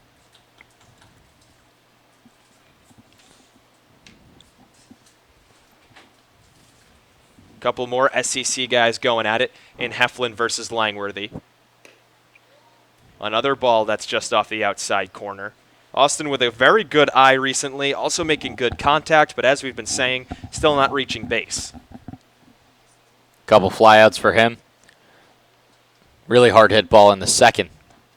The 2-1 pitch misses down and away. So now 3-1, and after Seymour had all those walk troubles, allowing 5 to reach base with free passes, Will Heflin is now behind 3 balls and 1 strike to a pretty powerful guy in Langworthy. Still without a home run on the summer, but he had 7 last year. Here's the pitch. Gets under it and on the hands, floats it out towards right center field. Coming on in, but being called off by the second baseman. That's Fedko who makes the grab, calling off Cabrera, the right fielder. 1 up, 1 down. So Langworthy's just been consistently under balls, Danny. 'Cause Yeah. he's got a lot of flyouts and pop-outs as well. 3 of them today. Barron Radcliffe is 1 for 2. He got a double and then struck out. Stranded on third after the double. First pitch he sees, a breaking ball that comes in on the inside corner and lands at the knees. Great pitch from Heflin to change up the pace. Barron playing first base tonight. That's only the second time this season, I believe. Watches another pitch hit the strike zone, and that's something that he has trouble with. Just can't seem to get the bat off his shoulders. I thought you were going to say he had trouble at first, too, but he did kind of boot a ball, but he got lucky. Was great his first time at first base. So far at the plate, he has not had the luck as he watches a fastball hit at the knees. Doesn't like the call, has some words for Jeff Merzell, but walks back to the dugout, a strikeout victim anyway. He's looking too much, too, I feel like. Yeah, that's his biggest issue. I mean, I know they're close pitches, and he did get the monkey off his back in the second inning with the double, but got to be protecting more and swinging earlier in counts, too, I think. Kevin Kendall now up to the plate. He's had a productive 2 ABs. Grounded out to third and scored a run on that ground out in the second, and then he walked, scored a run later in the fifth. So he has the RBI hit that started off the scoring for Falmouth and scored the game-tying run. Right now, I think it's either a changeup or a slider. It's coming in at about 78 miles an hour, moving a little bit from right to left from our vantage point. It is firing right now. Here's the 1-1. Gets out ahead of it and grounds it foul. Ball and 2 strikes to Kevin. And looks like Heflin is picking up right where he left off from his last couple of outings. He continues to be magnificent this summer. He's been great. When you can get a reliable guy to give you 2 or 3 innings out of the bullpen, it's more than most teams can say, let alone summer league teams. Here's the 1-2. Check swing, nubbed up the first base side, and it's scooped on a backhand by Heflin. He goes underhand to first. 3 up, 3 down here in the 6th inning. So the doors go down in order as we bring it back into the press box. And so far it's been a pitcher's duel, 5 hits in total, and you can tell that Falmouth might be missing their spark plug. Yeah, it does feel like a little bit of a low-energy game, especially offensively. A lot of that you do have to credit the pitchers. Majinski and Seymour for Harwich have been outstanding, but I don't know, just a little bit of a different vibe without Hayden Cantrell in the dugout. Yeah, and our own Katie Florio, our sideline reporter, is standing by with another report to let us know how missing out on Hayden Cantrell has affected the team. Katie, take it away. Thanks, guys. And Hayden Cantrell is not here today because of the passing of his college head coach, Tony Robichaux. He has flown out to go to his funeral. And before Sam Weatherly took the mound last inning, he told me that Hayden is a leader for this team. His absence is certainly felt, but before he left, he told the guys to make sure they keep the energy up while he's gone. Cantrell is always keeping the energy up, so that's exactly what the team needs to do while he is away. We are sending all of our thoughts and prayers to the Louisiana Lafayette baseball family at this time.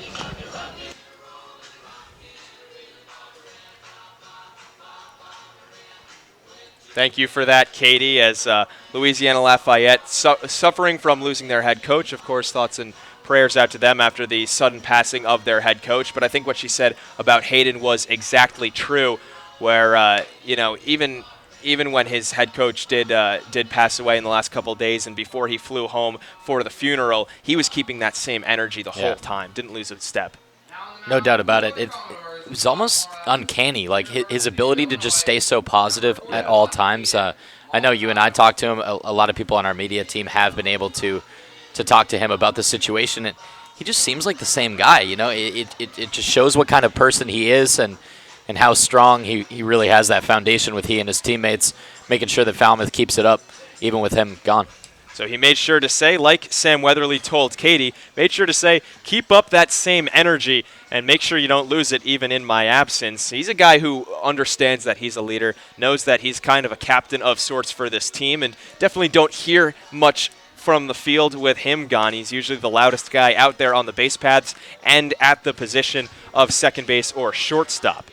As we turn our attention back to the ball game, we've got a new pitcher on hand for the Falmouth Commodores. It's Aiden Maldonado coming on in relief of Sam Weatherly. So Weatherly, who got himself into trouble in the 6th inning but got himself out of it, will only have the 1 inning of work to his ledger in this ball game, and Maldonado from Illinois will take over.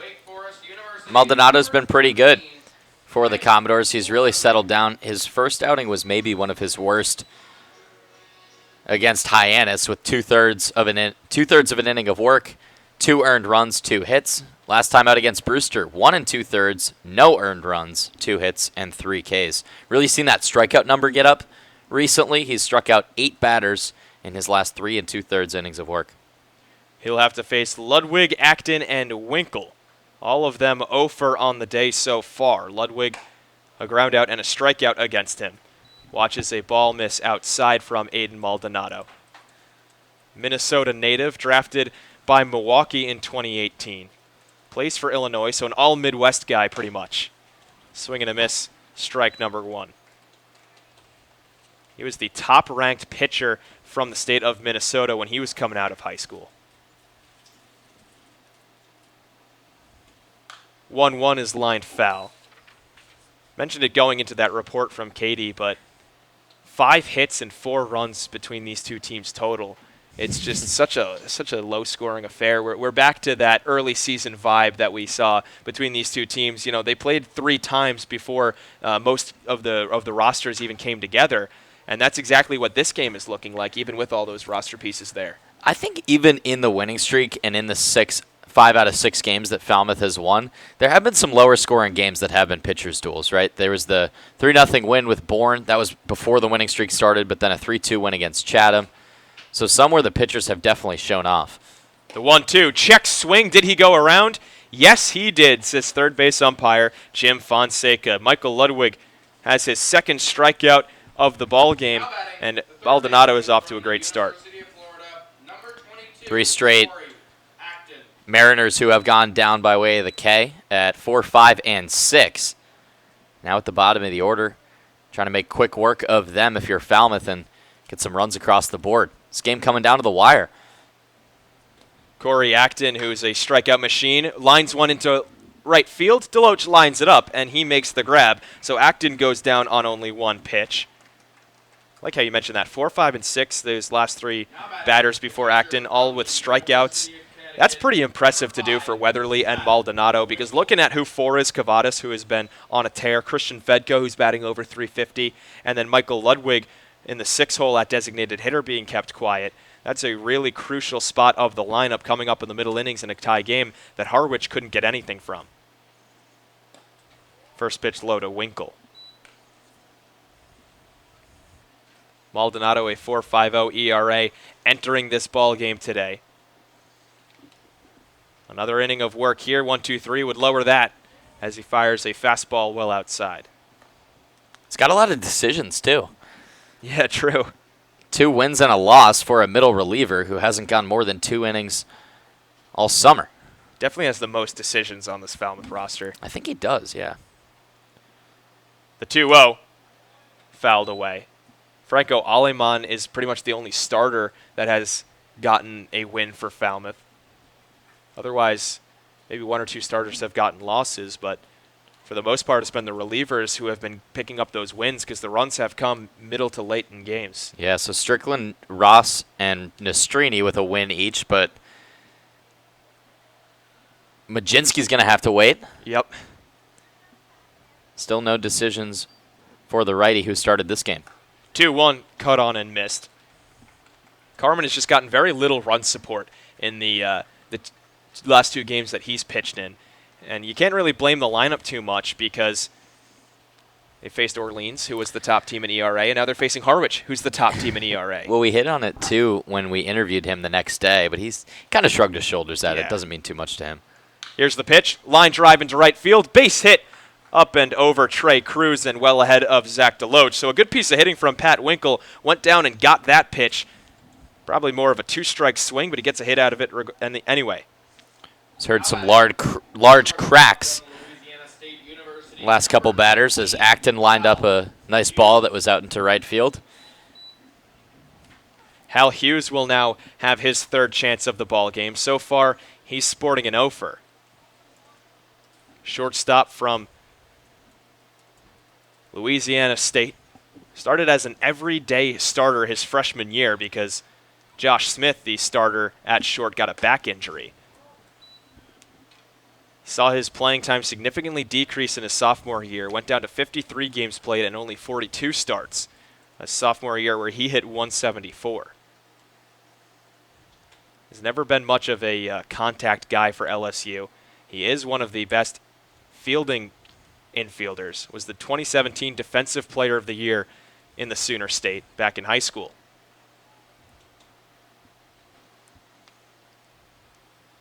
Here's the 1-0. That catches the outside corner. Maldonado trying to work around a 2-out single from Pat Winkle. Trying to get the lineup to go down right here. Make sure he doesn't have to face that top of the order.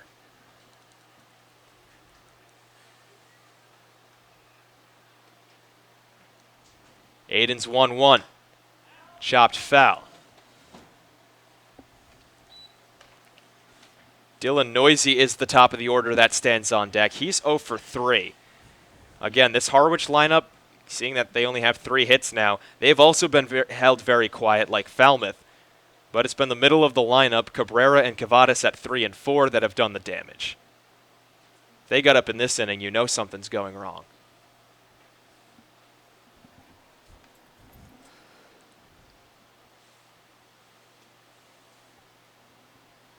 The 1-2, just a little too high.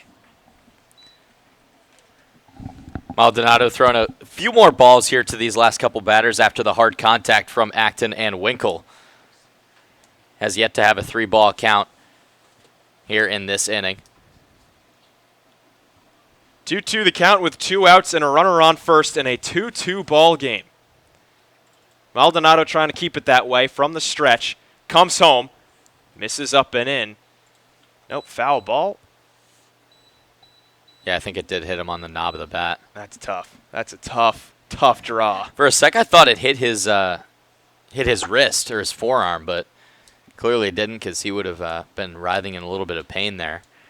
Jeff Merzel immediately called for time, saying that that was a dead ball, hit off the knob of the bat. So Maldonado tried to ramp a fastball up and in, tie up the hitter Hughes. He didn't swing, but it just came so far inside that his bat was just there and got caught by the ball. There's not much you can do there, right? It's just tough luck. Maldonado will take it. He's still looking at 2-2 rather than a full count or a hit by pitch. Looks back the runner at first, now comes set with the glove in front of his chest. Rocks and fires home, swung on and missed. Nope, foul ball again. Nope, instead it's a swing and a miss. I cannot tell with these umpires. Just puts his hands up as if it's a dead ball. What in the world am I supposed to interpret? It's a strikeout. Maldonado is going to be happy with it. He has 2 swinging strikeouts on the inning, and that will retire the side in the 7th. To the bottom of the 7th we go. It's stretch time here in Falmouth. The Falmouth Commodores would like to thank Franklin Sports for their sponsorship of the Cape Cod Baseball League. Franklin is yet again proud to be the official batting glove of the Cape Cod Baseball League. Throughout the summer, all 10 Cape League teams are wearing their own custom team batting gloves, courtesy of Franklin Sports. To order your favorite team's design or to create your own, visit franklinsports.com/custom.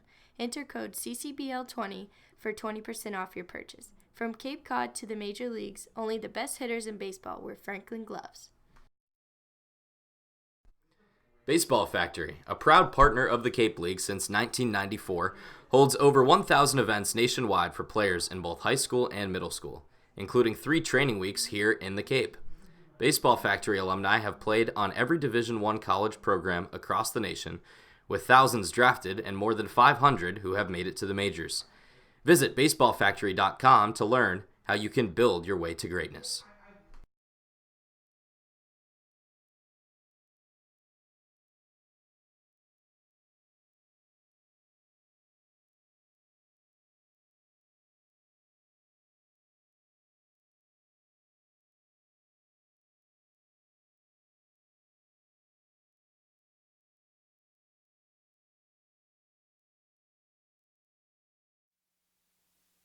Welcome back into the Eric Palmer press box at Go Fuller Field. I'm Danny LaRose. In between me and David Korzenowski is Robbie Ahlstrom, left-handed pitcher for the Falmouth Commodores from the University of Oregon. Robbie, thank you for joining us. Yeah, thanks for having me. Surprise visit from Mr. Ahlstrom, who is doing 50-50 raffle during this game with Franco Aleman. We got to ask every single pitcher that does 50-50 and comes into the broadcast booth.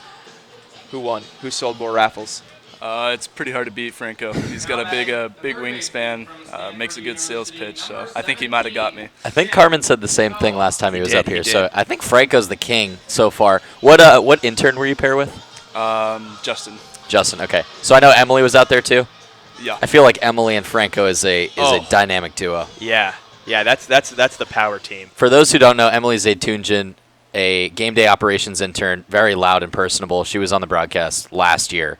We'll get her on during Intern Appreciation Week because she reminds us like every day that she wants to be on. Anyways. Tim Tawa, a rival of Robbie Ahlstrom's out in the Pac-12, will lead things off for the Commodores. He takes a ball inside. You got a ton of Pac-12 guys, and you're the only Duck. Does that feel intimidating? Not really. Right away, just introducing ourselves and stuff, I could tell that the guys on this team, they're really down to earth, and we're getting along just fine, putting aside our rivalry, so to speak, with our college teams to get along here. So it's been good so far. A chopper to short off the bat of Tawa makes it 2 pitches and 1 out in the 7th inning, and Blake Dunn to lead things off. So primarily a starter with Oregon, correct? Yeah. Now you got your first start recently on the Cape. You were in relief before that. Is there a difference in preparation, and how have you handled all that this summer? Yeah, definitely a difference in preparation, just as far as like knowing when you're going to pitch. Sure. So giving yourself enough time to get ready. Sometimes in the bullpen, you're asked to get ready pretty quickly. So, but I've done both. I started out at Oregon as a reliever, so I know how to handle both.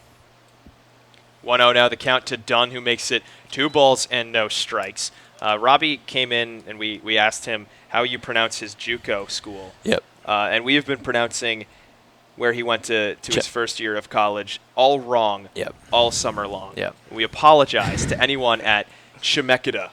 Yep. Chemeketa Community College. Our apologies for pronouncing it Chemeketa this entire time. Where is that, and what was your experience there like, and how was the transfer process? It's in Salem, Oregon, Okay. so not too far away from the University of Oregon. I think it was really good for me going there, developing both mentally and physically, kind of getting a lot of innings under my belt at the college level. It helped me transition to Division I baseball and be ready to play right away. So I definitely enjoyed my time there and got a lot better. Being on the Cape this summer and playing at high school fields and whatnot and having to maintain your own fields and stuff, do you feel like you're back in JUCO? Yeah, I get that sense a little bit, but it's always good to, no matter where you're playing the game, really, as long as you're just playing, and the competition's been great. It's kind of an old school kind of feeling back to maybe even high school with the fields. Yeah. And obviously being summer ball, it's a little more laid back, so I've had a great time so far. Blake Dunn reaches base thanks to a poor scoop attempt over at first base by Cavadas. It was a low throw, and he couldn't come up with it. Ricocheted right off the heel of his glove, popped up behind him, couldn't find it for a sec. So Dunn reaches with an infield single. He seems to be getting those at a fervent pace this summer.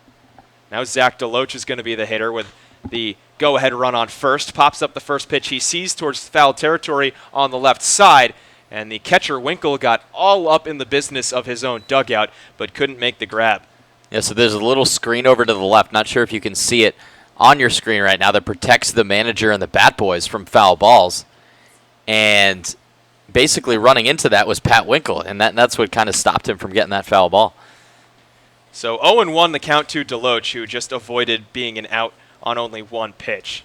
DeLoach with 2 singles on the day, including the game-tying single. He's been fun to watch, right, Robbie? Because, I mean, every time he comes up, in a clutch situation, he pulls through, it seems like. Yeah, absolutely. There's been a couple guys on our lineup stepping up. It seems like every game. He's been in the mix, consistently getting hits when we need them, so it's been fun to watch. How is the transition to Cape Cod been like? Because from what I can tell, it seems like you spent most of your life and baseball career in Oregon. Yeah. And now you're on the other side of the country. Yeah, I grew up in Oregon and haven't been past Texas. Really? East, yeah. So this is the farthest I've ever been away from home. Even any like away trips with the Ducks? Yeah. With the furthest we went, I'd say was Hawaii, but farthest east. Got it. Furthest east is Texas for sure. Wow. So it's been a interesting experience, but I'm liking the East Coast so far from what I've experienced. You're getting just as much rain as that back home, so. Yeah, I thought I'd come here and get away from it, but apparently not. We're going to blame you and Troy Clonch for all the rain. Yeah, we'll take it. So you said that you used the word interesting. That's always a buzzword for me because, like, what do you mean by that? Are there differences between Easterners and Westerners, or is it just the vibe? I don't know. What's different? Yeah, I'd say the all around the vibe's a little different, and then it's just kind of almost a different part of the world. Right. It seems like the driving's a lot different, that's for sure. Running from first is Dunn. Deloach gets under it and lofts one into right field. Cabrera makes the catch. Dunn is back in plenty of time. Realized that ball was going to be caught, so got back to first base without a throw. Deloach a flyout victim, and Trey Cruz is going to come up to the plate with 2 outs and a runner on first. So how's the driving different? Yeah, that's something that caught my ear. I would say that the drivers in Eugene are a little more laid back. 55 means 55. We have some people in the press box who know that they might be aggressive drivers. Tony. First pitch to Trey Cruz, who's batting from the right side for the first time tonight, is taken down and away. What was watching Carmen like today? Because, I mean, we were ranting and raving about it. That was like the greatest pitching performance we've seen in a long time. I mean, you guys in the you weren't in the bullpen today, but just as a pitcher, that's got to be fun to watch. Yeah, I told him after his last start that it's always fun watching him pitch. Just he goes out there and competes, fills up the strike zone, and obviously he has incredible stuff. And every time he comes out, he just continues to prove that. So I didn't get to watch too much of it. I was just going to ask that if you kind of got cut off because of the 50-50 sales. Yeah, I didn't get to watch too much, but from what I saw, it looked like he was dialed in, and he's just a really hard worker, so he deserves it, especially coming back off that injury. We'll fill you in for what you missed. First time through the order, he struck out literally every other batter. Struck out 5 through the first 9. Then 2 more in the 4th, gave up a single and a home run, but then was right back to strikeouts, had 3 more Ks, finished with 10 on the day. Not bad. It's pretty impressive. Not bad. Right now, 2-1 the count to Trey Cruz. Came into today batting .333. So far, he's 0 for 3. Here's the pitch from the lefty. Heflin misses well outside. So we asked you about the Pac-12 guys. What's it like seeing a guy like Majinski, an SEC pitcher? Because, I mean, you can argue that the SEC is right up there for one of the best in the country. And you've got guys from South Carolina, a guy in the Hill, Tennessee. So many different schools represented. And those are schools that you never get to see on the West Coast. Yeah, I think it's really cool how we can kind of learn from each other.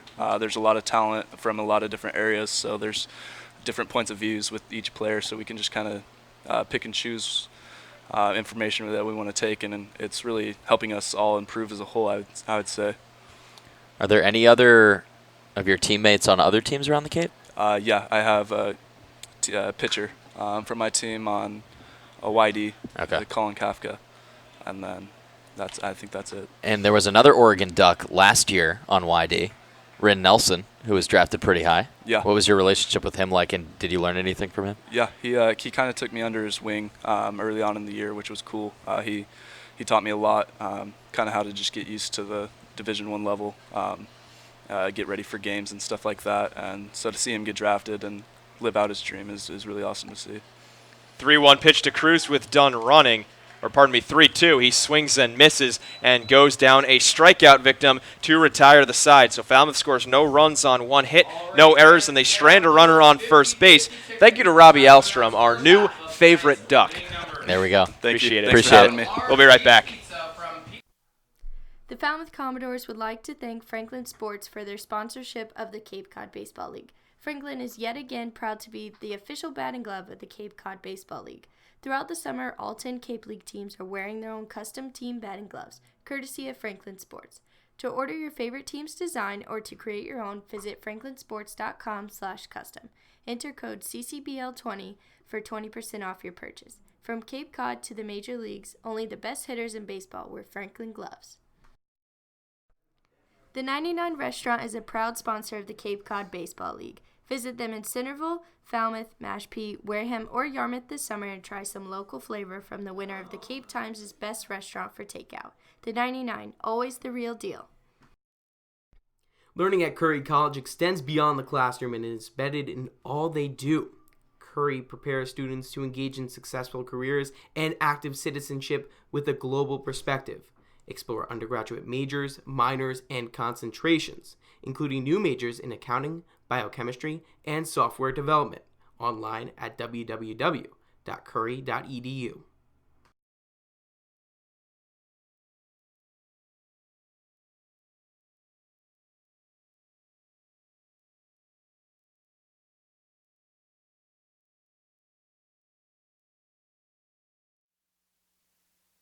We welcome you back to Gov Fuller Field. Danny LaRose and David Korzanowski. Thank you to Robbie Alstrom for joining us on the broadcast. Now we'll turn our attention back to the baseball game at hand, but also to another baseball game going on around the nation right now. We're approaching All-Star Weekend in the MLB, and there's the Futures game going on right now, which is a 7-inning game with the top prospects from the American League going up against the top prospects from the National League, and two recent Falmouth Commodores are facing off.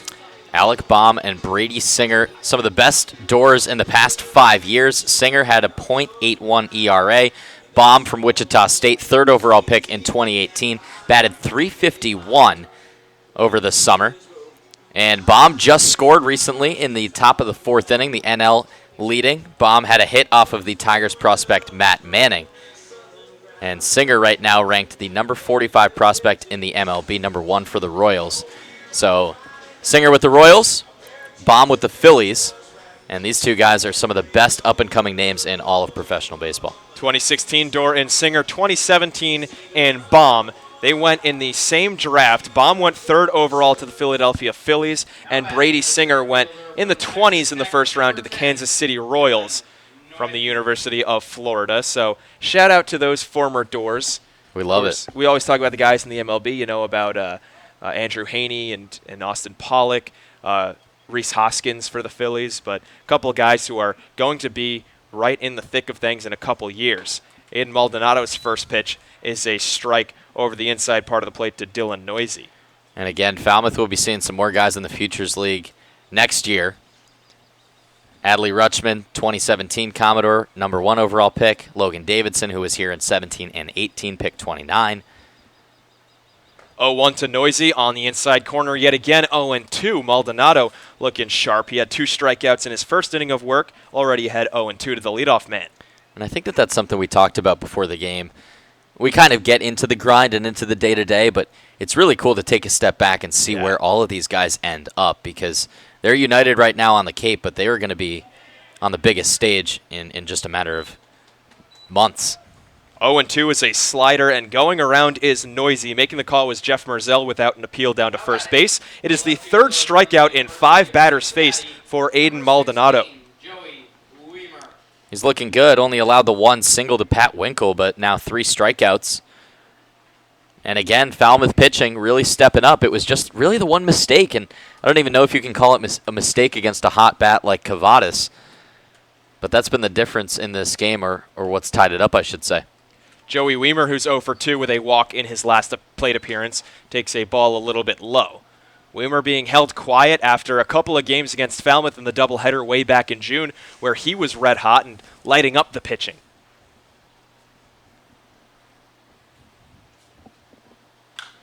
Gets underneath that baseball and pokes it out into shallow center field. Called for by the shortstop Kendall, and he makes the squeeze. A pop out to the 6th position, and there's 2 up and 2 down. Only 3 hits for Harwich. Only 4 for Falmouth. Yeah. This has been outstanding pitching for both sides. We've only seen really a couple jams for either team, as Weatherly faced runners on first and third, but was able to get out unscathed. Now it's the heart of the order for Harwich, and luckily for Maldonado, coming up with 2 outs and nobody on base. Daniel Cabrera still, though, can do some damage with only the swing of a bat. He's a very big home run guy at LSU, as he takes a strike at the knees. Does have 1 dinger on the summer so far, and 8 RBIs.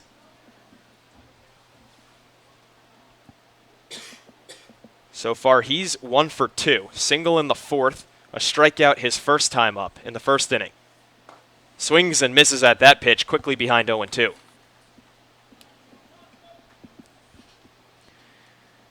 Right now, the lowest hit output in a game for Harwich since the 7-2 loss against Orleans. They had 2 runs on 2 hits. Cavadas and Acton were the only ones to notch up a hit in that game. The 0-2 from Maldonado is fouled away, well out of play. Again, only 7 hits collectively for these two sides, and maybe something you could have predicted, seeing how Harwich tops in the Cape in ERA, and Falmouth over about the last week, surging from the bottom third to the top third in team ERA. Aiden Maldonado trying to keep it that way and lower his own ERA that was 4.50 coming into the ball game. His 0-2. Slashed out in towards right center field. Zach DeLoach is giving chase, and he will make the catch in deep right field for out number 3. A 1-2-3 inning worked by Maldonado, and we will head to the home 8th, still knotted up at 2 apiece. The Colossal Lobster Rolls are back at the 99 restaurants. Visit today in Centerville, Falmouth, Mashpee, Wareham, or Yarmouth for the best value for lobster rolls on the Cape. The 99, proud sponsor of the Cape Cod Baseball League. Did you know that Baseball Factory has partnered with the Cape League for the past 20-plus seasons? Baseball Factory is your resource for elite baseball training and college recruiting assistance. They build more varsity starters, all-state athletes, and college and professional ball players than anyone else in the country. With over 1,000 events nationwide for players in middle school and high school and over 100,000 college success stories, you too can build your way to greatness with Baseball Factory. Visit baseballfactory.com to learn more. Red Shirt Fridays is a national program created to acknowledge, honor, and support our troops who put themselves in harm's way to defend our freedom. In support of this program, the Cape League teams will be wearing a specially designed red jersey every Friday. Support our troops and join us by wearing red each Friday. Urgent care is now available at 4 Cape Cod Healthcare locations: Hyannis, Falmouth, Sandwich, and Harwich. Open after hours and weekends. Staffed by ER physicians, expert care when you need it. Learn more at capecodhealth.org/urgentcare. Cape Cod Coca-Cola thanks you for supporting the Cape Cod Baseball League. Cape Cod Coca-Cola has been proudly refreshing the community for 30-plus years, and we're honored to support the CCBL and many other wonderful organizations on the Cape.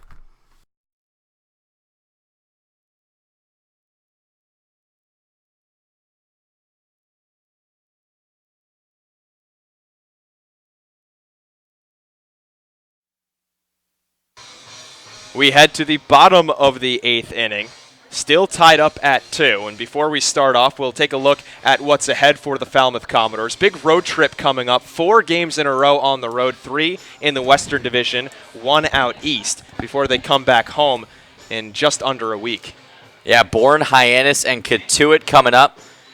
And then a long trip out to Chatham on Thursday before they come back home against Bourne. I pointed it out before, but those games against Bourne could be really important because those teams 3rd and 4th right now in the West. Bourne losing again today. We'll go around the Cape League in a sec, but could get some separation in the West Division. And right now we're getting an exit from one of the umpires, as all of a sudden there was a quick meeting of the 3 umpires, and the intern that's in the dugout for athletic training, Emily Butchergross, ran out there, talked with that meeting, and now looks like we're losing. I think is that Dan Henry, I think, is walking back towards the locker room. Don't know what happened to him, but he's walking under his own power back off the field. Seems all right as Emily Butchergross jogs down, and they just want to make sure he's okay. It is tough to umpire a game of this speed, though, with 2 umps. Yeah. So right now it's Jeff Merzel and Jim Fonseca behind the plate, and now Fonseca moves over to first. So it's going to be a lot of running for both Fonseca and Merzel as they try to cover 2 other bags. Already understaffed with only 3 umpires. Typically it's 4 if you're in college or the MLB. Ball 1 is taken low by Taylor Smith. It's Smith, Nelson, then Langworthy. Middle of the lineup for Falmouth. 6 outs to go in the ball game for both teams, and both sides just looking for one run to put them over the edge. Smith 0 for 2 so far. He walked his last time up. Here's the 2-0. That one catches the outside black. I don't know, David, what do you think's going to give? Do you really see either of these? So right now my vibe is tie. It really is. Uh-huh. Because just all the pitching has been outstanding and the bats have been held pretty quiet. There's a foul tip into the glove. 2 balls and 2 strikes now against Smith. So Heflin falls behind 2-0, works it back even. Will Heflin came on into the 5th, got the 1 out he needed, and then a couple of quick innings after that. And the thing is, I think they're going to keep riding Maldonado and Heflin into the 9th, especially if this game stays tied, because they're used to a longer workload in middle relief. Here's the 2-2. Good piece of hitting by Taylor Smith to just fight it off. Heflin worked a 1-2-3 6th, then in the 7th allowed a 1-out single to Blake Dunn that didn't even reach the outfield. It was just a poor throw from short by Hal Hughes that couldn't be scooped. Dunn was stranded on first, though. The 2-2. Just a little bit outside. Try to get the pitch count up. Heflin now with 40 pitches, 27 strikes, 13 balls. Payoff pitch from Heflin. Shot out into center field. That one is shallow. Coming in is Noisy. He's calling for it, lines it up, and makes the catch. A high pop-up from Taylor Smith, but it's recorded for an out.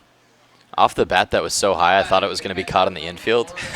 That just shows how much power Taylor Smith has. Flyout victim twice tonight. Now Matt Nelson will get his 4th appearance at the plate. He walked his first time up, came around to score, followed that up with a strikeout and a flyout.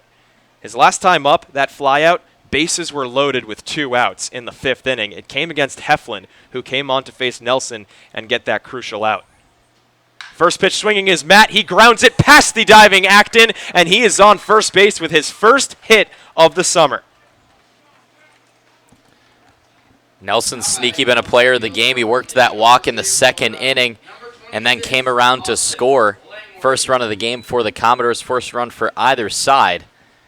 Trying to get something going against Heflin, who has been extremely tough for the Commodores to get on base against.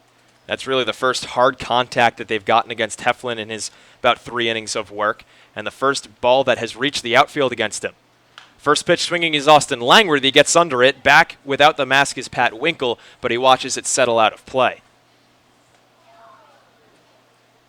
Langworthy sporting another offer. He was offer for a while in just about every single game he played early in the summer. Started to change the tide, had a 1-for-4 game where he hit a double late in the game against Orleans that scored a run. The 0-1 popped up into right center field. This one is shallow yet again. Cabrera comes on, makes the catch in right field about 15 feet before the dirt, and there are now 2 outs. So Langworthy flew out to center, left, and right, and then had a pop out to second base. So I don't know what he has to work on with his swing, but again, getting some hard contact on the ball. Just needs to straighten it out. Steven Moretto is going to be a pinch hitter for the Doors right here for Barron Radcliffe. Radcliffe was 1 for 3. Couple of strikeouts in his final 2 at-bats, so Moretto is going to come on and presumably play the first base position for the rest of the game. That's where Radcliffe was. Steven batting 196 on his summer so far, trying to get back up above the Mendoza line. Trying to get his 10th hit as well. He's 9 for 46. First pitch to Moretto, down in the zone, taken for a ball. 1 for 3 yesterday against Brewster. He did have an RBI, and he struck out once. I like this move by Trundy because he works long at-bats, especially against really good pitchers. He watches a strike right there. Patient so far, taking the first 2 pitches he has seen. Nelson on first base, not with a lot of speed at the catcher position, but pretty decent, taking a moderately sized lead. Lefty Heflin comes home with the 1-1, and he misses down and in. Steven Moretto, a Sacramento State Hornet during his school season.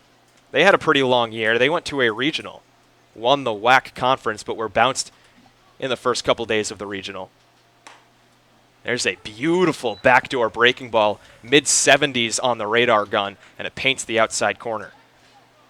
Yeah, they had a couple losses to Stanford, and Moretto played pretty much third base for most of the season. I was actually talking to him today because he was warming up at second, and I thought with Cantrell gone, he might have gotten the start at the second base bag. He started there 5 times this year.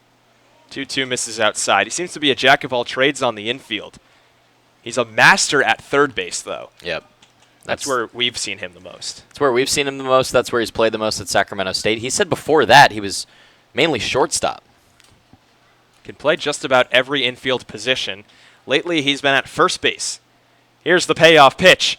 Inside, ball 4. Look at that. Steven Moretto doing exactly what you said he does best, David. Works long at bats against good pitchers, and he works a walk. And that's a feat, too. First walk from Heflin. So that's much easier said than done, and Moretto puts 2 runners on with 2 outs for Kevin Kendall. Kevin Kendall, pretty productive day. RBI and a run scored. Only 2 runs for Falmouth, 2 runs for Harwich as well. So Kevin Kendall has been integral in this tie. He's got a chance to put the go-ahead run across home plate. It's Matt Nelson standing at second base. He'll be running on contact with 2 outs. Lefty Kendall with that open stance. Shows bunt. Gets it down, but it pops well foul near the Harwich broadcasters. So with a runner on second base, and he will be going on contact, I still think you need to put this a little bit deeper in the outfield because Nelson doesn't have a ton of speed at second base. 0-1 the count to Kevin Kendall.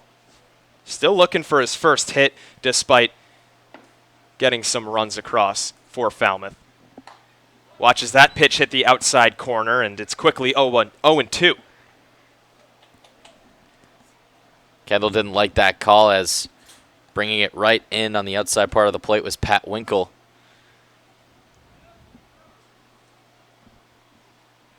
Moretto on first base, Nelson on second base. Kendall at the plate facing an 0-2 count. Heflin taking his time. Now comes home. The pitch misses outside. Trying to get a swing was Heflin there. Threw it out of the zone, well outside and low. But Kendall, who worked to walk in the 5th inning, has a really good eye as well. Heflin has 2 strikeouts so far in just about 3 innings of work. Looking for number 3. He's going to look back Nelson, who's not being held on by anybody, so he's taking his liberties. Getting a very big lead off of second base. Heflin looks back in, dangling that throwing arm. Now comes set with the glove right at the letters. The 1-2. Outside again, 2-2. That's a gutsy take there from Kendall. Works in his favor as the count's back to even. If Heflin gets the out here, it would match his longest outing of the summer at 3 1/3 innings. 2 on, 2 outs, 2-2 count. Here's the pitch. Shot foul, so Kevin Kendall putting together quite the at-bat right here. And that pitch count now almost up to 50 for Heflin. In that 3 1/3 innings of work against Katuitt, he fired 57. He's no stranger to long outings in relief. Trying to make it 3 1/3 against Kendall. Here's the pitch. Gets under it and keeps it on the infield. Calling for it is Hughes, the shortstop, as he will make the catch to retire the side. We have been scoreless for a long time. Hasn't been since the 5th inning that we have seen a run, and we don't see one here in the 8th. Falmouth scores no runs on 1 hit, no errors, and they strand 2 runners on base. To the 9th we go. Tied up. Cape Cod Healthcare is the leading provider of healthcare services for residents and visitors of Cape Cod, with 2 acute hospitals and more than 450 physicians. For more information, please visit capecodhealth.org. Cape Cod Healthcare. Expert physicians, quality hospitals, superior care. Cape Cod Coca-Cola thanks you for supporting the Cape Cod Baseball League and for refreshing yourself with ice-cold Coca-Cola products. Please remember to recycle your empty bottles, cans, and all other recyclable materials. It takes only 6 recycled plastic bottles to make a new baseball cap. Did you know that Baseball Factory has partnered with the Cape League for the past 20-plus seasons? Baseball Factory is your resource for elite baseball training and college recruiting assistance. They build more varsity starters, all-state athletes, and college and professional ball players than anyone else in the country. With over 1,000 events nationwide for players in middle school and high school and over 100,000 college success stories, you too can build your way to greatness with Baseball Factory. Visit baseballfactory.com to learn more. Red Shirt Fridays is a national program created to acknowledge, honor, and support our troops who put themselves in harm's way to defend our freedom. In support of this program, the Cape League teams will be wearing a specially designed red jersey every Friday. Support our troops and join us by wearing red each Friday.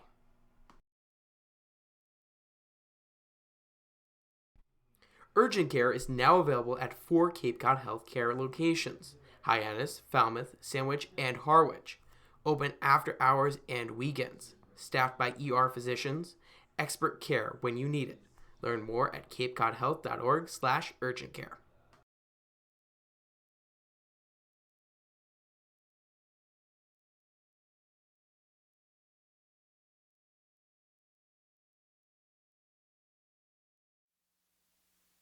Final frame of baseball from Gov Fuller Field, and we're still staring at a 2-2 tie. Aiden Maldonado on the bump, trying to keep it that way, facing 4, 5, and 6 for Harwich, Covetous, Fedco, and Ludwig. Maldonado has been fantastic so far. 2 innings of work. He has fired 26 pitches. Only 6 of them have been out of the strike zone. He's allowed all of 1 base runner. It was Pat Winkle with a single in the 7th, and he was stranded at first. So Maldonado, excellent so far. He's been great. As you mentioned, he just got hit hard. Really, there's 2 batters in Acton and Winkle was the only time that he was really touched. Otherwise, some weak fly balls into the shallow outfield. Has 3 strikeouts as well. Nico Cavadas is the hitter. He has a strikeout in his last at-bat. Also has the 2-run home run that are the only runs for the Mariners. Strike 1 taken on the inside part of the plate by the Notre Dame first baseman.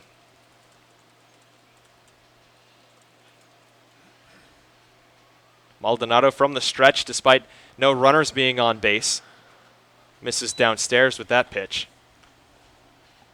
We've been knotted up at 2-2 since the 5th inning. Harwich has not scored a run since the 4th. And it was because of this guy. 1 swing made it a 2-1 lead. 1 swing could make it a 3-2 lead. Cavadas, a very big boy. Showing off a lot of power just in the last couple of days. Has home runs in back-to-back games.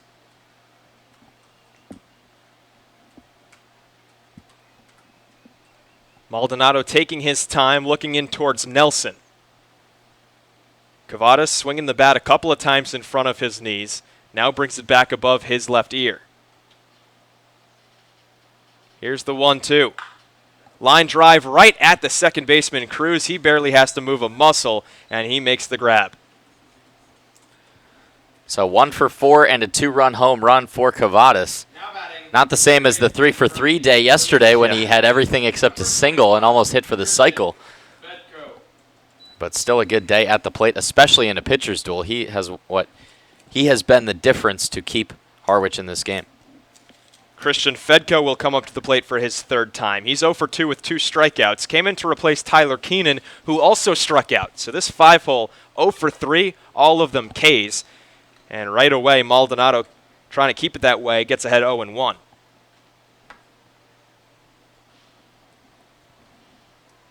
Fedco from the University of Connecticut.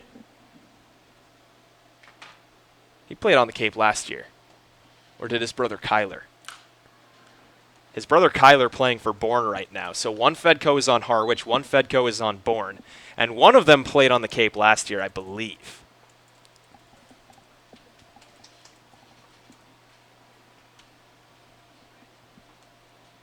He's facing an 0-2 count. Maldonado looking to string up his 4th K of his outing, only through 2 1/3 so far.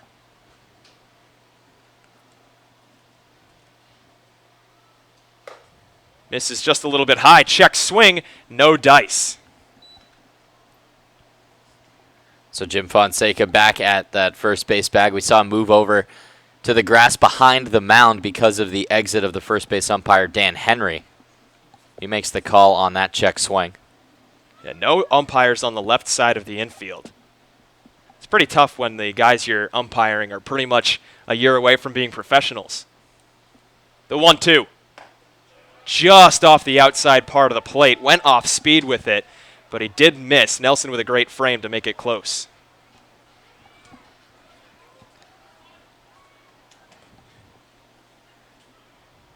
Maldonado 1 strike away from his 4th K. This is going to be one of the highest strikeout totals we've seen from Falmouth in a game. They've combined for 15. 10 from Majinski, 2 from Weatherly, 3 from Maldonado.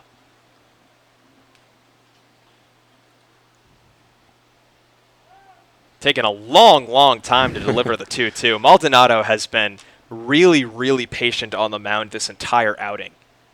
I mean, he didn't even let up a hit in the 8th inning. Still took a while just because he's so, I don't know, steady, relaxed at the mound. Word I would use is deliberate. He makes all of his movements very purposefully. Here's the 2-2. His 4th strikeout. Swing and a miss. Christian Fedko is 0 for 3 with 3 strikeouts of his own. And you're right, David. This is an impressive performance from Falmouth pitching when it comes to that statistic. So make it 16. And Danny, those 2 from Weatherly might be 3rd out of the Falmouth pitchers, but those are 2 of the biggest strikeouts of the game. With runners on 1st and 3rd and 1 out, he strikes Cavadas and Fedko, 4 and 5 in the order. Fedko goes down with his 4th strikeout, the 5 spot has combined for 4 strikeouts, 3 of them by Fedko. Fedko came in with a 300-plus batting average, too. First pitch to Ludwig is swung on and missed. Foul tipped into the mitt of Matt Nelson. Michael Ludwig, he's 0 for 3, 2 strikeouts because everybody in this Harwich lineup has a strikeout so far. 1 through 9 has at least 1 K, except for Pat Winkle at the 8-hole. 0-1 the count to the lefty. Here's the pitch. Another swing and a miss, just rears back and delivers that fastball right past him.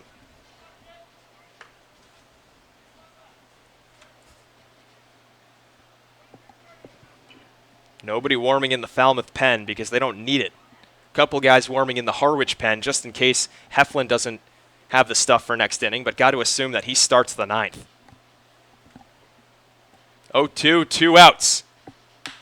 Line drive right at short. Kendall plays it on a hop. Throw on to first. It's a 6-3 put out to retire the side. Aiden Maldonado goes 3 innings strong in the final third of the game as he has set up Falmouth perfectly for a potential walk-off. 2-2 ball game. Last licks in the 9th.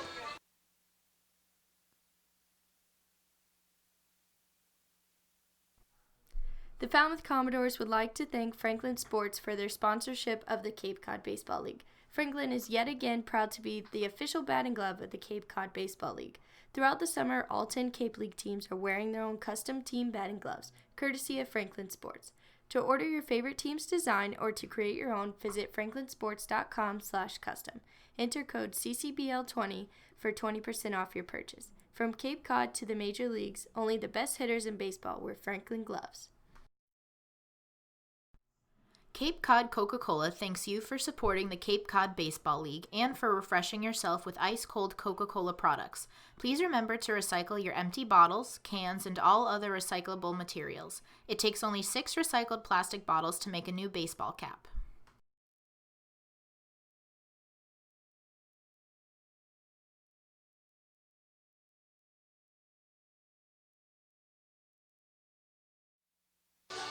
As we begin the bottom of the 9th, we'll take a look around what other teams are doing across the Cape. David.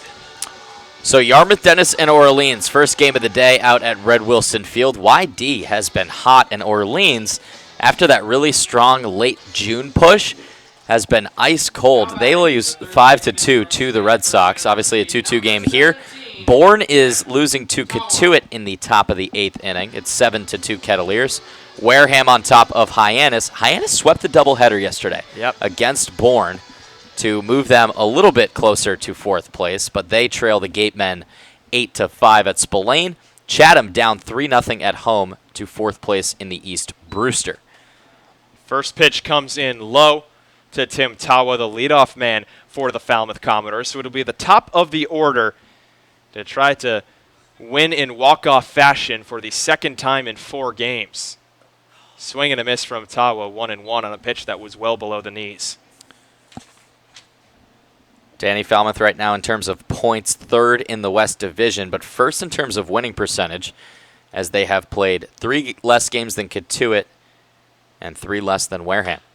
Slow ground ball, but it came off the foot of Tim in the box, so that will be a foul ball. Yeah, looking at the standings right now, just about everybody who is at the top of the division in the West is around 500, except for the Doors, 10-8-1. Otherwise, Katuitt 10-10, 2 ties, and Wareham just a game over 500 with 1 tie. Orleans was at first in the East Division just a few days ago. They've lost 5 straight, Danny. Oof. The 1-2. Foul tipped and dropped by Winkle. Would have been strike 3, but Tawa gets that to go his way. Entering the ball game against Falmouth, I think, or after that game, I think they had won 5 straight. They went on a 5-game winning streak and now are on a 5-game losing streak. How about that? They won 6. 7. So they won 7 in a row and now lost 5 in a row. So, sorry, this website always screws me up. They were 7-0-1 in their previous 8 before that losing streak. So they're still coming out in the green. Yeah. 2 ahead. 2-2 the count to Tim Tawa. Heflin still on the mound. Here's the pitch. That one is popped up in the air. Hal Hughes, the shortstop, calls for it, and he makes the catch on the infield dirt. Gee, it just seems like everything that has been an out has been a sky-high pop-out. Yeah, we've seen that theme a lot, Danny. The last 4 outs for Falmouth, all in the air. Seen the same sort of thing for Harwich as well. Nothing against Will Heflin has gone, more than 80 feet, it seems. Blake Dunn has reached base against him. He shows bunt, pulls it back, and takes a ball outside. Zach Brixey warming for the Commodores. That's a good sign, as he and Thomas Gerard have sort of split the closer roles, so he might come out for the 10th. New rules, just 1 extra inning this summer. Otherwise, it ends in a tie. So Falmouth cannot squeak out a win in the 9th right here. It'll go to 1 extra inning. Brixey presumably will throw the top of the 10th. And then to the bottom of the 10th we go. If nothing more after that, a 2-2 tie, which is the worst thing ever.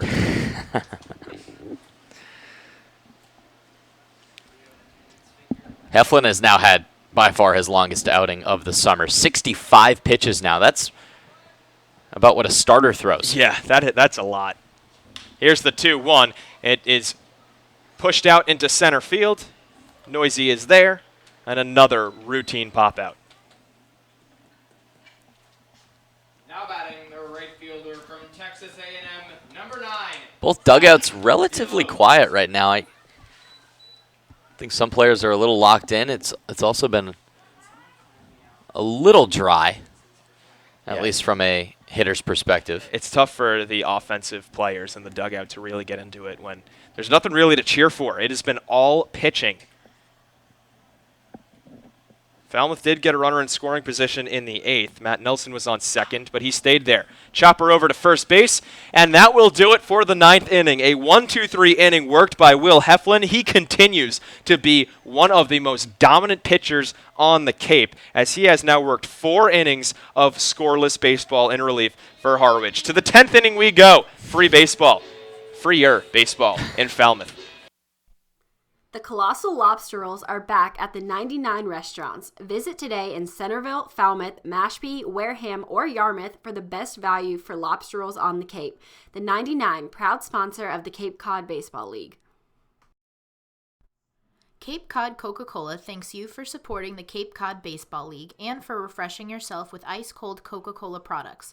Please remember to recycle your empty bottles, cans, and all other recyclable materials. It takes only 6 recycled plastic bottles to make a new baseball cap. Did you know that Baseball Factory has partnered with the Cape League for the past 20-plus seasons? Baseball Factory is your resource for elite baseball training and college recruiting assistance. They build more varsity starters, all-state athletes, and college and professional ball players than anyone else in the country. With over 1,000 events nationwide for players in middle school and high school and over 100,000 college success stories, you too can build your way to greatness with Baseball Factory. Visit baseballfactory.com to learn more.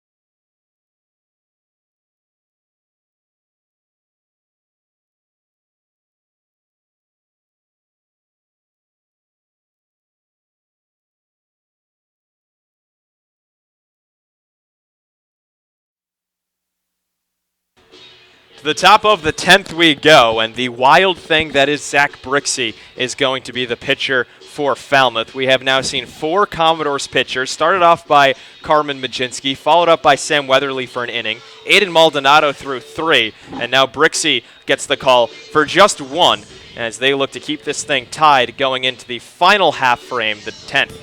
It's going to take a lot for either the Mariners or the Falmouth Commodores to break a tie here. Bats have been silenced by the starters Majinski and Seymour. Will Heflin pitches almost the same amount that Seymour does in 4 1/3, gives up 2 hits, no earned runs. And now, Danny, they're going to go to some of their most lockdown relievers here in the 10th. For the Commodores, it's Zach Brixey. And then it looks like the Mariners are going to lean on Jared Weatherby in the bottom of the 10th, who has not allowed an earned run all summer. There's going to be a pinch hitter as well, and man, the Harwich broadcaster told us how to pronounce this. Max Marshak? Marshak. Close. Marshak. Yeah. Max Marshak is going to be the hitter against Zach Brixey. He's batting 143 on the summer, and he tries to put down a bunt, decides better of it, takes a strike. 3 for 21 is Marshak so far on the summer. Zach Brixey, meanwhile, 4 innings pitching, no runs against him, and he fires another strike at the knees. Marshak, rising sophomore with Texas Tech, 242 average during his freshman year. Number 1 outfielder in Texas, number 8 player in the state coming out of high school. Here's the 0-2, just down and in. Texas Tech really well represented here on this Harwich team. Texas Tech, a recent, resurgent team in the college baseball world. State of Texas usually dominated by the Longhorns. The Red Raiders have taken over as that 1-2 misses well upstairs.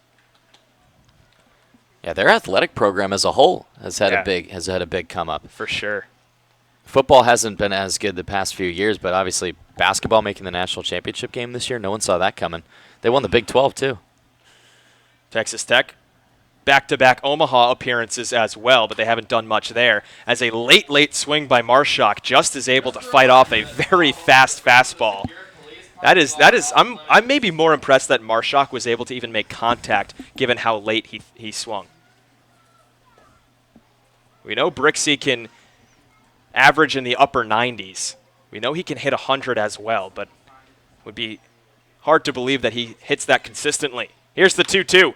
Another late swing. That one poked up the first base line, but just foul.